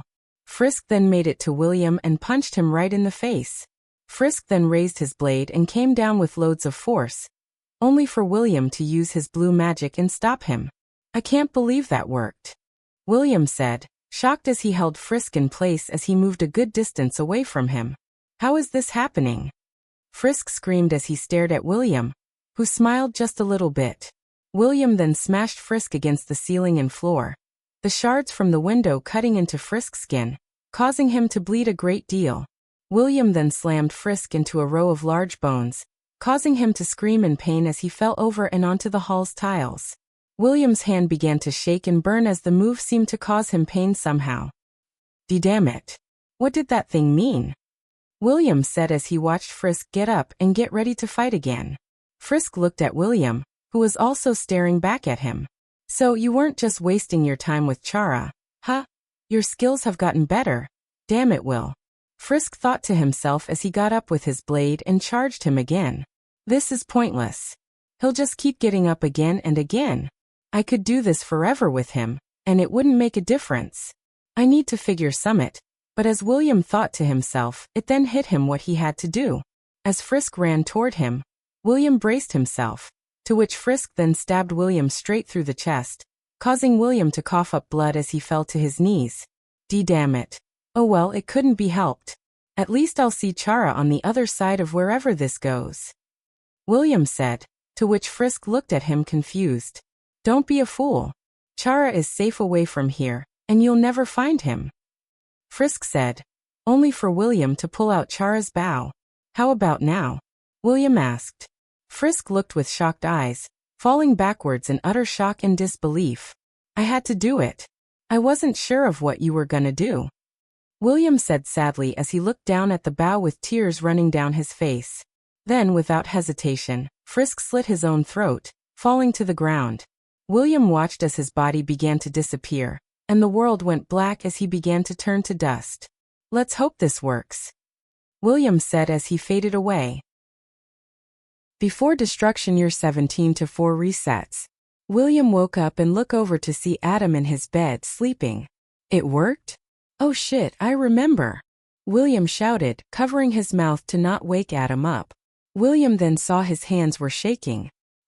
He figured it meant nothing and sat on his bed, thinking to himself while the waters of Waterfall City ran through the back of the house. Get any sleep? A voice said, scaring William before he looked at where it came from and saw it was the Roki. Oh, it's just you. Don't scare me like that, little guy, William said, trying to be comfortable around the creature. The Roki began to slither over to William's bed. Most who see me think me a bad omen, the Roki said as it got on William's bed. Are you? William asked. You tell me, the Roki replied. Well, you've helped me so far. Nothing bad there, William said as he scanned the Roki. Well, what's your move now? No doubt your mother is less than pleased with the results of that genocide run of hers, the Roki said, leaving William deep in thought again. Well, whatever it is, best not to keep your friends in the dark about it. Otherwise you will truly end up like her, said the Roki as it began to sink through William's bed and disappear, leaving him alone. William looked at his brother, then to the window facing the outdoors. Soon it would be morning. When Adam woke up, William followed him downstairs, catching sight of the cake Quenya had prepared overnight. They both walked over to sit at the table while Quenya cut the cake. Once seated, Adam talked his head off while William thought to himself on what the Roki had said. Hey, you dead or something? Adam asked as William remembered Frisk stabbing him before. He then looked to Adam with tired eyes. Huh. Oh yeah, I do look pretty tired, huh? Hey. William chuckled with Adam just watching him. In the next moment, Quenya announced her ability to acquire tickets to the ARA resort, and the three left for the resort to watch Aurora's show, this time without incident from the Astral Mother. The next day started much the same, with William waking up first, and Adam soon after, and the brothers heading downstairs for breakfast while Quenya worked away making it. Here you go, boys, Quenya said, placing pancakes in front of them. Now remember, your teachers have been calling me and telling me that you two have been failing gym pretty hard this year, so to help you out, I'm gonna train you later today on some acrobatics, Quenya said with a large grin. That's great, Mom, Adam said as he drank his orange juice while William drank some milk. I want you boys out of here and at school before 6, understand? Quenya said with a firm voice. Yes, Mom. Adam replied. Roger, William answered. After the boys finished eating breakfast, they left the house and began walking to school, Adam taking the far lead. Turning a corner, Adam caught sight of DeLeos, Aries, Jacob, Chara, and Frisk all chilling near the entrance to Waterfall City waiting for them. Hey guys, Adam shouted as he ran over and hugged Aries, and smiled at DeLeos who didn't care. Careful, fragile cargo, said Aries as he patted his book. You look good today, Jacob, Adam said as he smiled at Jacob, who had bandages on his face and arms. Thanks, Adam, Jacob said as he looked at DeLeos, who shot him a look before ignoring him again. Sue, why are you here? Adam asked. Chara wanted to wait. Said he had some news to share. DeLeos said as Frisk just simply stood there, leaning against the city sign. William then turned the corner and saw everyone standing there. As soon as he turned the corner, Chara ran to him and hugged him, much to everyone else's distaste. I knew you could do it, Chara whispered to him. Thanks, William said weakly. So, the reason I had us all stop today before going to school is because I wanted to announce me and William are officially dating, Chara said, shocking everyone, even William. Adam stood still for a moment while Frisk said nothing and just proceeded to head to school along with DeLeos and Jacob. I'm happy for you too, Aries said as he began to follow behind DeLeos. Adam's and William's eyes made contact with one another only for Adam to then smile and wave to him as he too began to head to school, leaving Chara and William behind. Why would you do that? William said, confused, only for Chara to smile. Why not? Chara said as William and he then headed to class. Hours later, William found himself sitting on a patch of garbage as he floated along the stream. Adam then walked over and looked at him. What are you doing? We have homework to do, Adam said. Wherever the current takes me, William said, only for him to continue drifting away downstream. Adam shook his head and walked away back home. William closed his eyes as he floated down the river. As he did, he thought of his time with Chara and what it would be like now. All the dates, all the kisses, and all the waterfalls. Wait a second, William said as he and the garbage fell down a large hole, deeper into the underground. William then awoke to the sound of loud splashes of water, and the large thud of garbage falling down. Ow! How did I survive that? William said as he got up off the trash and looked around. He then began to walk around the trash heap until he stumbled upon a dummy. Is this one of Mom's? William said as he got a random metal rod and poked it. Hey! Do you poke everything that just sits around? Shouted a voice from the dummy. I must have died, 'cause I swear this dummy is talking, William said as he stared at it with wide eyes, only for the puppet to float and stare at him. William said as he stared at the floating dummy. William and the dummy would talk for a while before the astral mother began to get brought up in discussion. The dummy began to tell him of how they've been watching closely over recent events, of course not being able to recall the recent reset to which William had a slight glimpse to. I hope someday somebody teaches that bitch a lesson, said the dummy, to which they then began to hover over William, who just continued to look at the dirty water surrounding his feet. Yeah. Right? So why are you down here? William asked. It's because of her. I was a lost soul, a sad one at that, and yet she offered to help me and save me, but instead tricked me into a rugged and hideous body, said the dummy passionately. She deserves death, shouted the dummy as William kept looking down, thinking over the dummy's words until finally getting up. Leaving so soon? Said the dummy, to which William looked back, nodded, and began to walk into a nearby cave leading back to Waterfall City, much to his surprise. William continued to walk through Waterfall City until he ended up back home at Quenya's house. As he walked in, he saw Adam and Quenya cooking together, both smiling and laughing as they played with the sauce of the food they were making. William smiled as he joined them. However, far off in Hotland in the palace, the screams of Jacob could be heard at the lowest levels of the laboratory as Aries, DeLeos, and Frisk all roamed above it. How loud? DeLeos said, only for him to see Aries staring daggers at him. Knock it off, said Frisk as he leaned against the hidden door to the laboratory. It's enough that I'm stuck here with some monster scum, Frisk said, only for DeLeos to get in his face.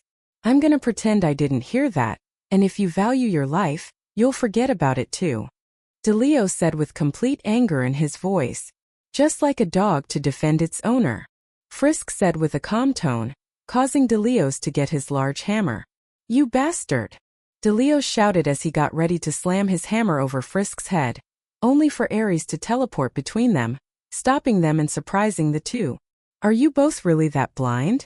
If you gonna fight, then fight against the one who's responsible, said Aries as far away in Waterfall City lay Quenya, Adam, and William all enjoying a nice dinner in front of a campfire with William still reminiscing over the words of the dummy from the dump near the city. Before destruction year 19-4 resets. William woke up on the couch in the living room of Quenya's house. He looked around at the embers of the flames that had burned last night. He watched as they danced across the remains of the logs that were once there. He then went outside to see Quenya practicing with a dummy as she used her spears and a fist, each attack filled with frustration and slight anger. "Mom, there's something I want to ask," William said as he walked to her, causing her to stop. "What is it, Will?" Quenya said with a weak smile. "Mother, I want to ask you if I was to kill the astral mother. Would you help me?" William asked, only for Quenya to run over to him and cover his mouth. "Are you out of your mind? Why would you ever suggest that?" Quenya shouted at him. If we work together, I believe we could stop her. That we can end this suffering we've all been going through," William said as he shrugged away her arms. "Think about the future. Our future. She has everyone on a leash, and nobody can breathe for too long before she tightens it," William said. "You can't be serious, brother," Adam said, catching Quenya and William's attention. "William, you can't. Why would you think something like that?" Adam yellet. William looked down at the ground as he felt that perhaps his mindset wasn't correct. "Because it's true," said a voice, causing the three to look towards the entrance towards their home, only to see Aries and DeLeo standing there. "Aries," William and Adam both said. "Hello, you two," Aries said as he walked towards them, with DeLeo's not far behind. "Why are you here?" Adam asked.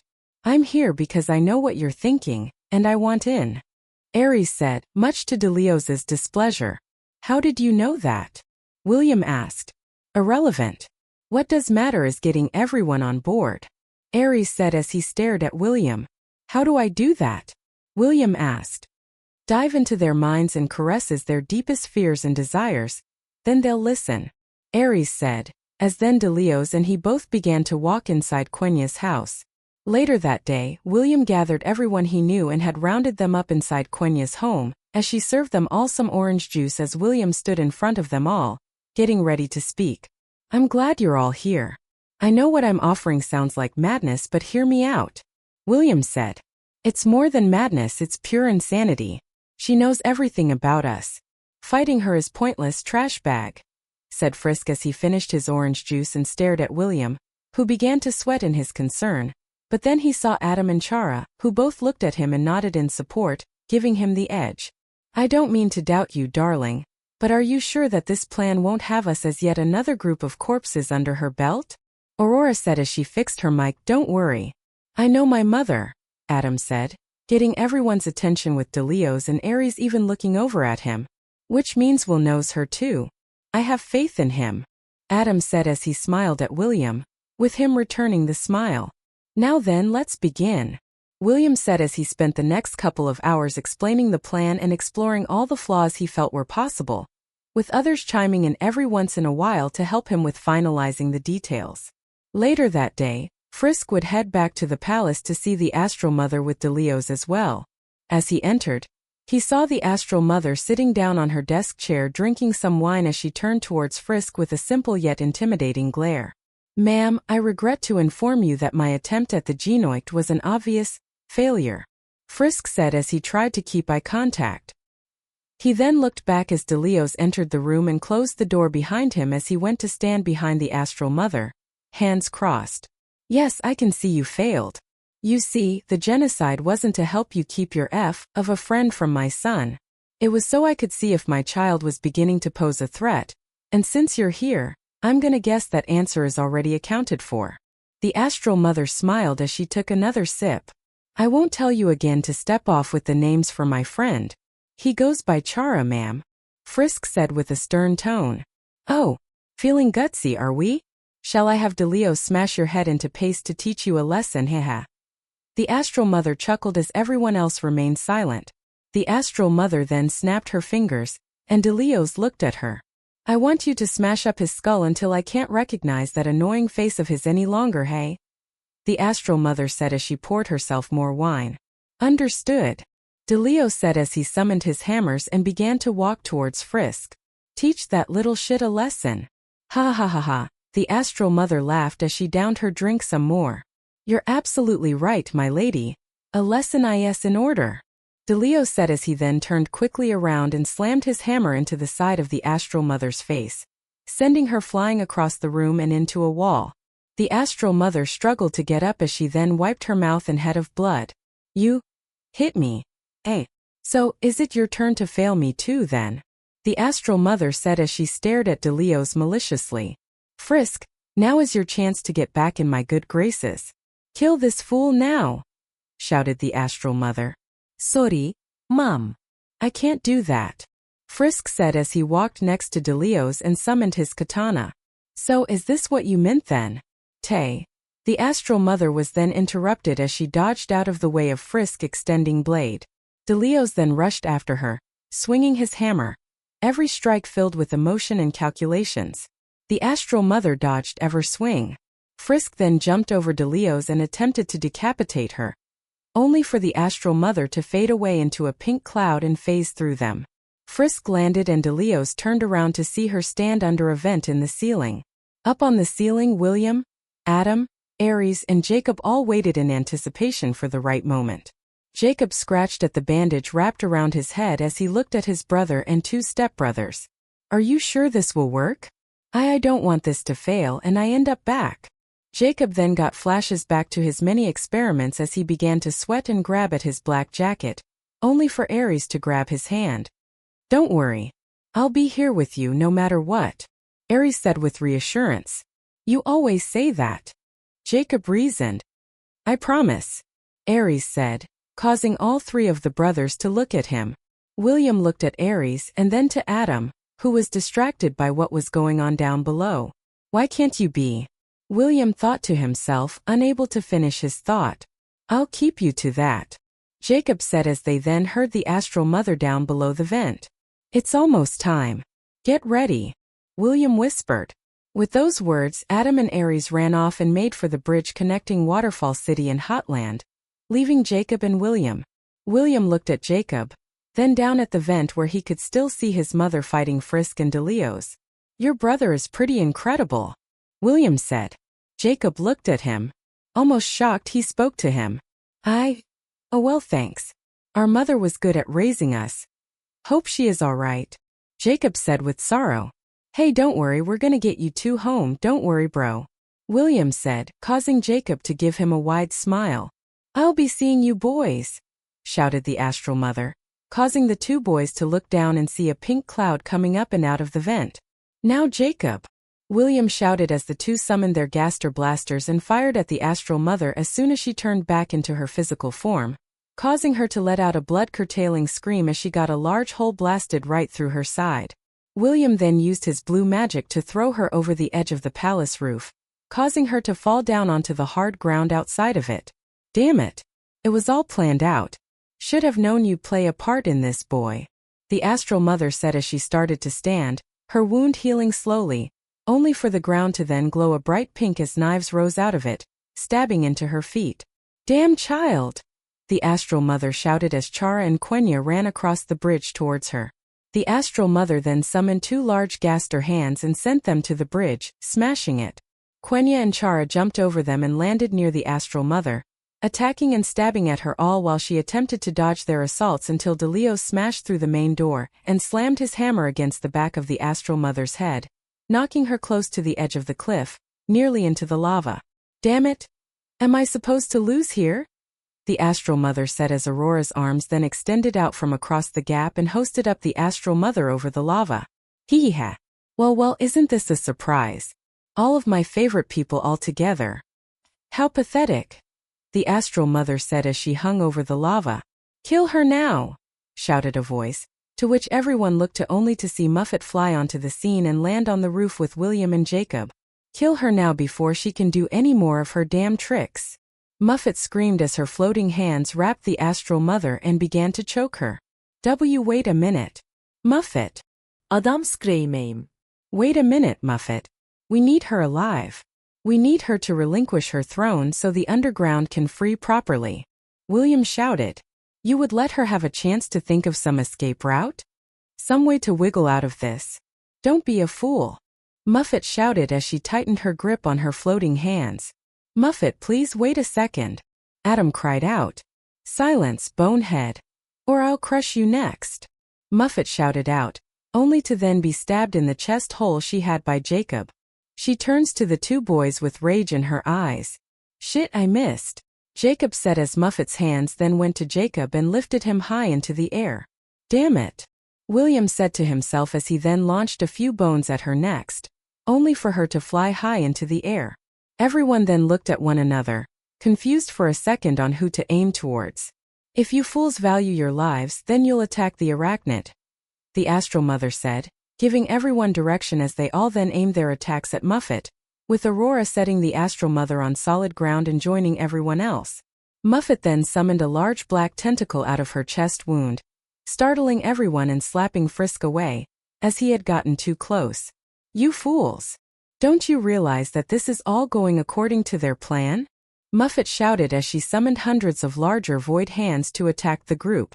Aurora fired her blast at her while Delios remained on the defensive, and Chara and Frisk barreled through them all with Muffet then using her void hands to knock Chara down as a couple hundred void spears barreled towards Frisk.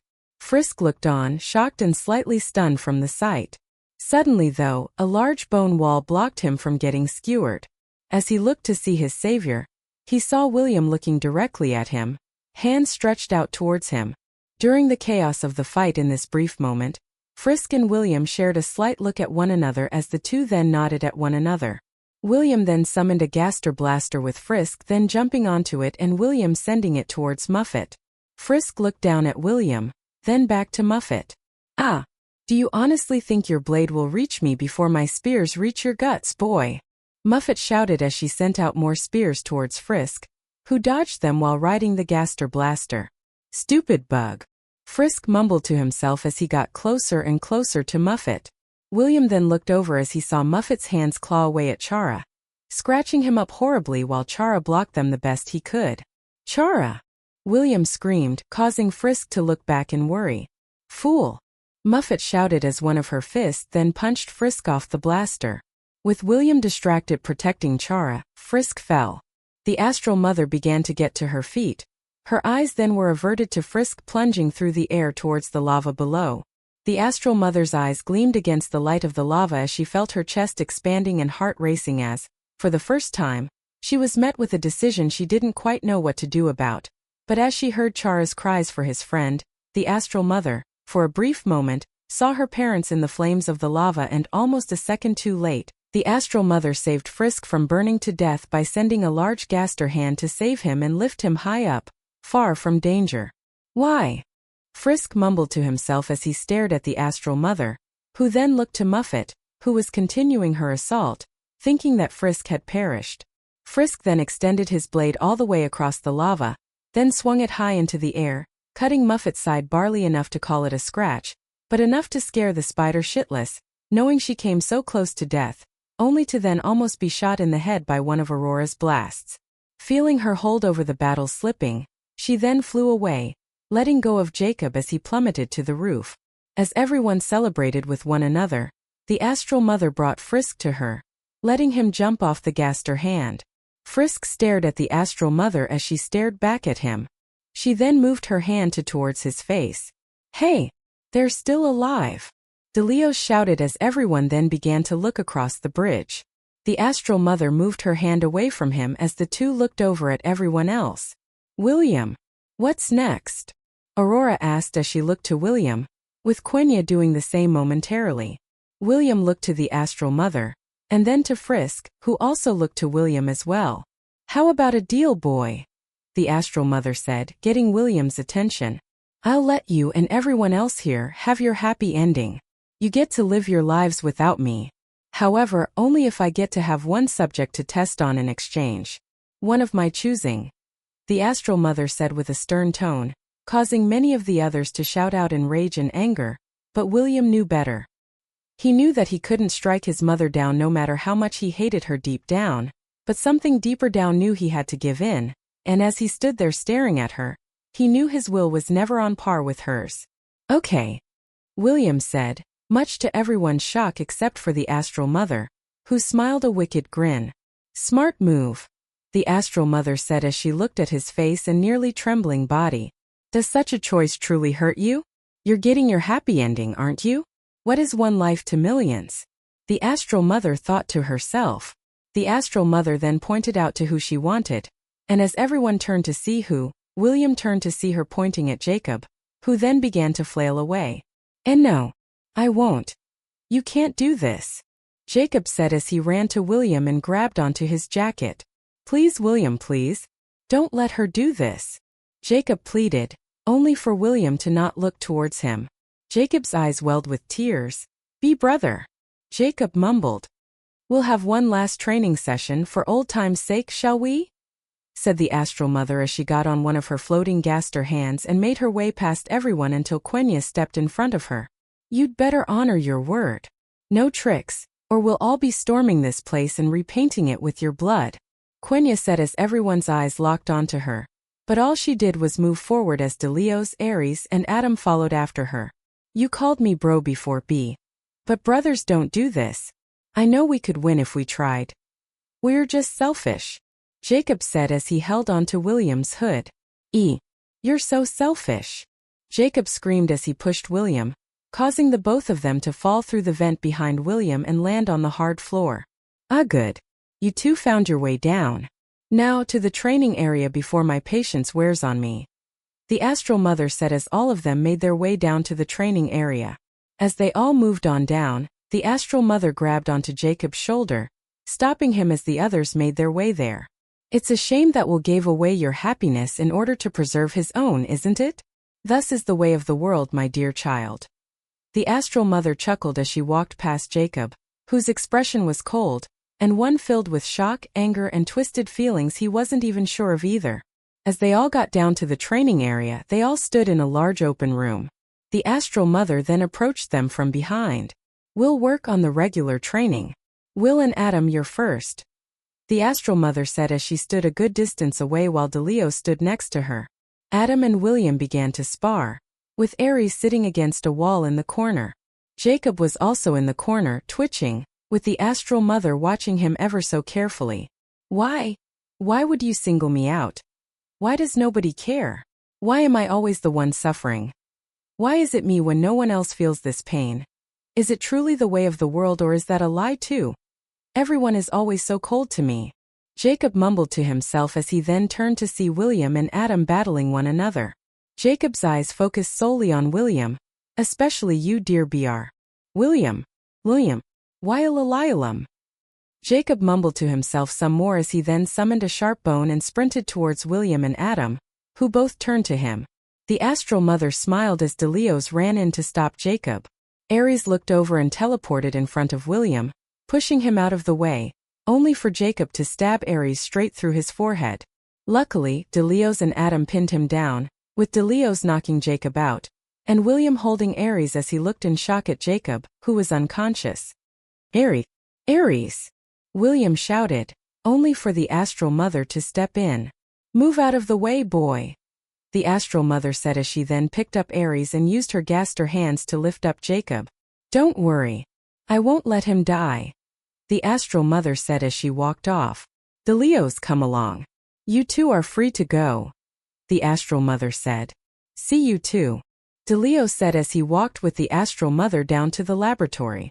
"Jacob," Adam mumbled to himself as William grabbed him and two made for the stairs back up. Jacob squirmed and wiggled violently on an operation table, screaming and yelling. How could you? How could you?" Jacob screamed. "It would seem your recent outburst has cost me my only reader of the book. Unfortunately, he'll need a new piece in order to save him from his death you seem to have unknowingly brought to him. I'm in a pretty bad mood today, so we're gonna have to do this a little bit messier than how I would like to, so try to hold still," the astral mother said as she extended her hand into claws, then moved them close to Jacob's right eye. "Damn you, William. I hate you and your happy ending."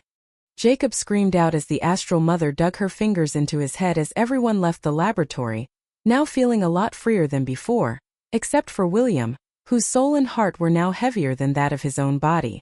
The astral mother, later that day, discarded Jacob's body deep into the woods while Delios helped in inserting a new eye where the new hole was in Ares's head and bandaged it up, leaving him in a slight coma-like sleep. William and everyone else lived the next 2 years without any interference from the astral mother, and just for a moment everything felt right in the world. But the world never stands still. Destruction Year 21 to 4 resets. As the days turned to months, everyone finally began to find joy in the world that no longer had the astral mother poking around in it. William and the others graduated from high school, and all began to do what they could to better the underground. Adam, Delios, and Quenya assembled the official royal guards with the help of William as the brains behind the organization.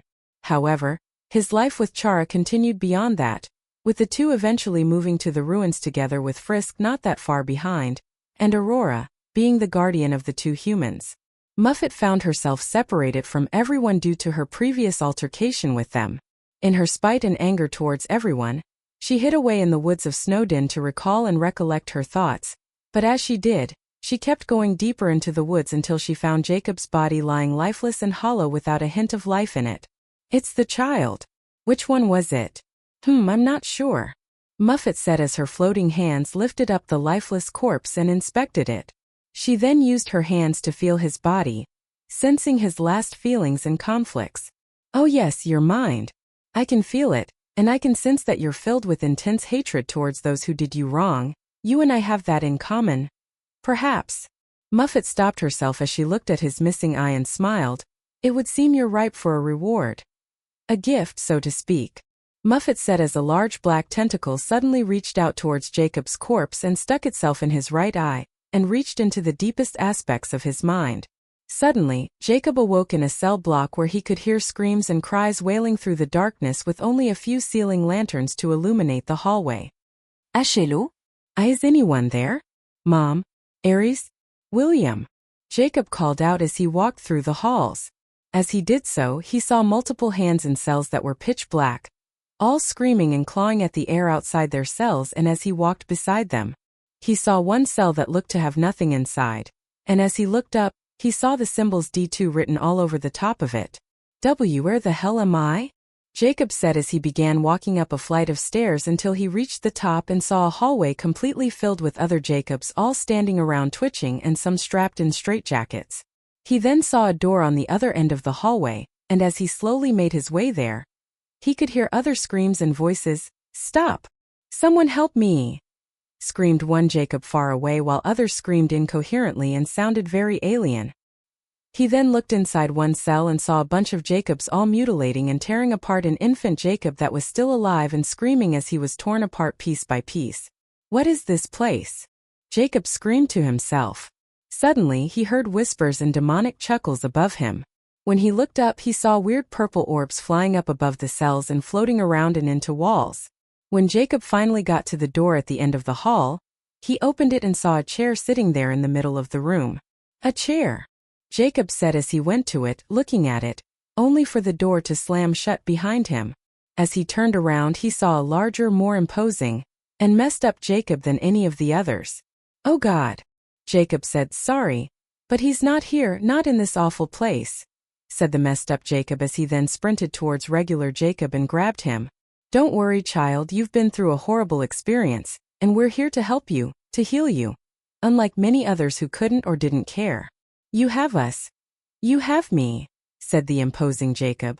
"It's time to sit in the chair for a moment. It's time to show your family the real you, but I can't do this without you, Jacob," said the imposing Jacob as he stared in regular Jacob's eyes. "What happens if I do? What'll happen to them if I do?" Jacob asked. "Who gives a fuck what happens? They didn't care about you when you bled for them, when you died for them," screamed out the imposing Jacob as he threw regular Jacob to the floor. "Let me guess, you think you're different? Something special that you can't snap like everyone else? Too good for us? Well, you're wrong. 1 minus 10 equals 100. You and I both know that," said the imposing Jacob. Suddenly the whole place began to shake. What's happening?" Jacob said as he looked around. It's my time, it's finally my turn, said the imposing Jacob as he finally went to the chair and sat down in it. Jacob then began to feel drowsy as he started to fall asleep. Don't worry, Jacob, I'm all you need now, said the imposing Jacob as he drifted away as he sat in the chair. Muffet watched as the black tentacle exited Jacob's right eye and went back into her chest. Did it work?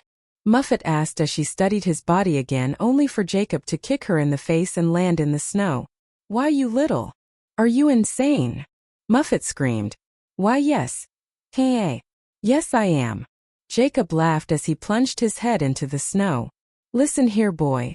I've brought you back so that you can aid me in my revenge on the astral mother and her little brats she calls children, Muffet said as she hovered over to him. Ehaha. Oh, don't worry. I intend to make sure that suffering is shared with all, Jacob said as he pulled his head out of the snow. Where is Snowdin from here? Jacob asked as he summoned a sharp bone and ripped it out of the ground.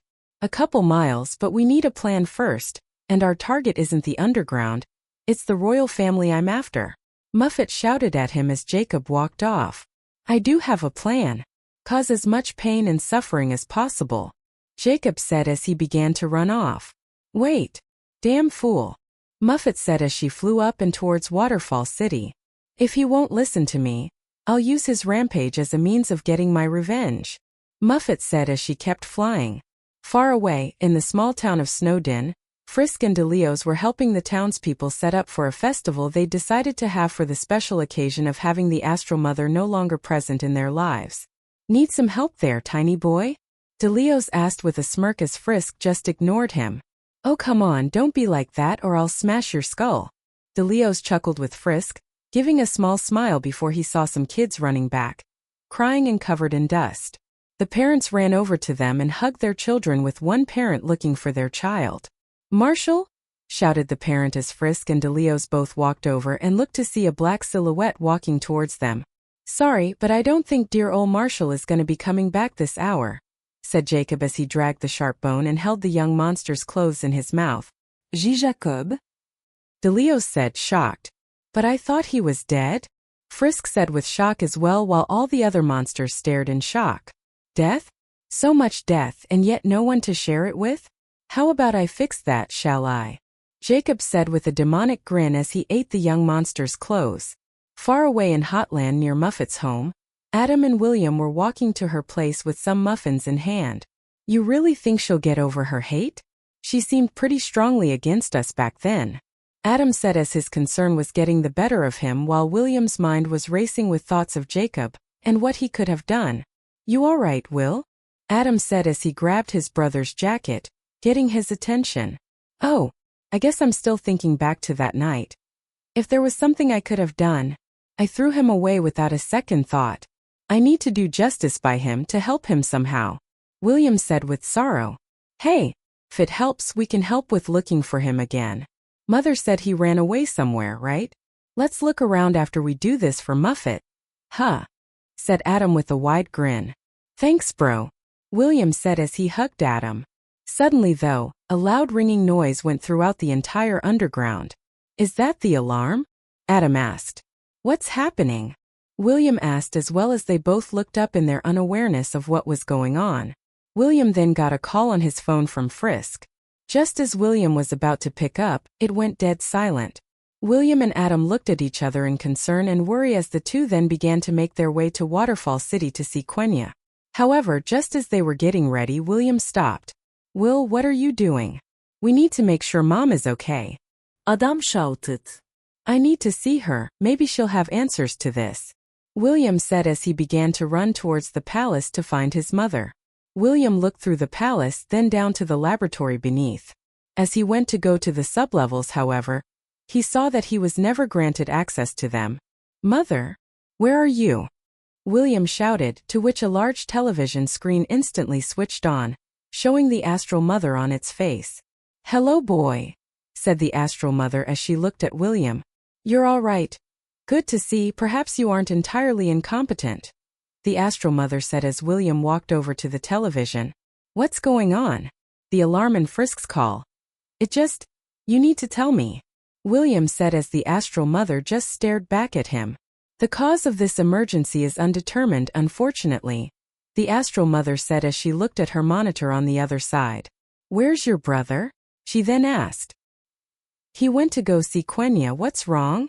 William said, stay with your brother. I'm currently with Aries now. I'll be out to check on you as soon as I can. The astral mother said as the television turned off. Wait. Damn it. William said as he then made his way to Waterfall City and ventured to Quenya's home, only to see Adam having a complete mental breakdown while the house burned behind him. William was about to run towards Adam and comfort him before he suddenly saw Quenya, who had been turned into a dangling corpse that was suspended, headless, naked, and impaled. William just stared at it as his brother's screams rang through his head. He couldn't look away. How could he look away as the flames began to burn away at the flesh of the corpse? William's phone yet again rang briefly, giving him a chance to avert his eyes from what was happening in front of him. He looked down to see a text from Chara saying be careful. With that, William's tears dried up and he then grabbed his brother's shoulder. Adam. Come on, we need to save people. William said as Adam then ran into his brother, screaming and crying as William held his brother, his eyes twisted with rage. I'll make who did this bleed. William thought to himself as he and Adam began to move towards Snowden. Who would do this? Why would someone do this? Adam cried as all William could think about was killing the person responsible for all of this. Once William and Adam got to Snowden, it was nothing but a ghost town filled with buckets of snow that flew everywhere. This can't be right. Already? So many dead. Adam said in complete defeat, only for William to then see a figure dancing and juggling something in their hands as they wandered further towards the ruins. Hey! William shouted as he ran after them with Adam shortly following him. Damn it, Will, stop. We need to wait for backup, shouted Adam as he chased after William. That's him, isn't it? That's the traitor, the monster. The Th. William thought to himself as he chased after the individual, only for him to see the person jump high up into one of the tall trees near the entrance to the ruins. Such a leap. What the hell are they? Adam said as he and William came to a stop and watched as the figure continued to juggle the objects in his hand. Well. It would seem my late meal has finally arrived. Warm or cold, I wonder what it is, said the figure. Show me your face, monster. You'll pay for the lives you've ended today. William shouted out in pure anger. Warm it is, said the figure as they put their hood down, shocking Adam and William with their face revealed to be that of Jacob himself smiling back at them. Jacob, William said in complete shock. And no way. How is that? William looked down in shock for a moment while Adam did so in confusion. Oh, what's wrong? Still sad over your fish mommy's death? Hee-ha. Jacob chuckled to himself only for William to roar in anger and fire a blast from his blaster at Jacob, who jumped out of the way just in time and landed on the snow. You bastard! William screamed. Will, stop! Adam said as he grabbed William, allowing Jacob to run past them and into the ruins. Hee-ha. Still as useful as always, Adam. Ha ha ha. Jacob laughed as he disappeared. Damn it, Adam. Have you lost your goddamn mind? Why are you stopping me? William shouted. Please, Adam said, tired and sorrowful. What? William asked. Please don't hurt him. I think we can reach him. We'll help him, Adam said with plea. However, William's eyes of pain and anger could only stare towards where Jacob left until his eyes got somewhat calmer as he looked at Adam, whose face was very disheveled and yet had remains of hope in them. Adam, what can we do? William asked before seeing something catch his eye in the trees. He saw the Void Empress standing far away in the distance of the trees. We can talk to him, reason with him. I know him, I can talk to him, Adam said as he backed away from William. William stared at Adam for a moment before making up his mind. I'll go along with this for now, William said as he began to run towards the ruins with Adam close behind him. William and Adam ran through the ruins, both brothers' souls racing as they both ran to confront their once well-known sibling. As they did, they saw an old cell phone on the ground near a pillar. What's that? Adam asked as he went to pick it up and noticed it's a phone. Could it be Jacob's? William asked.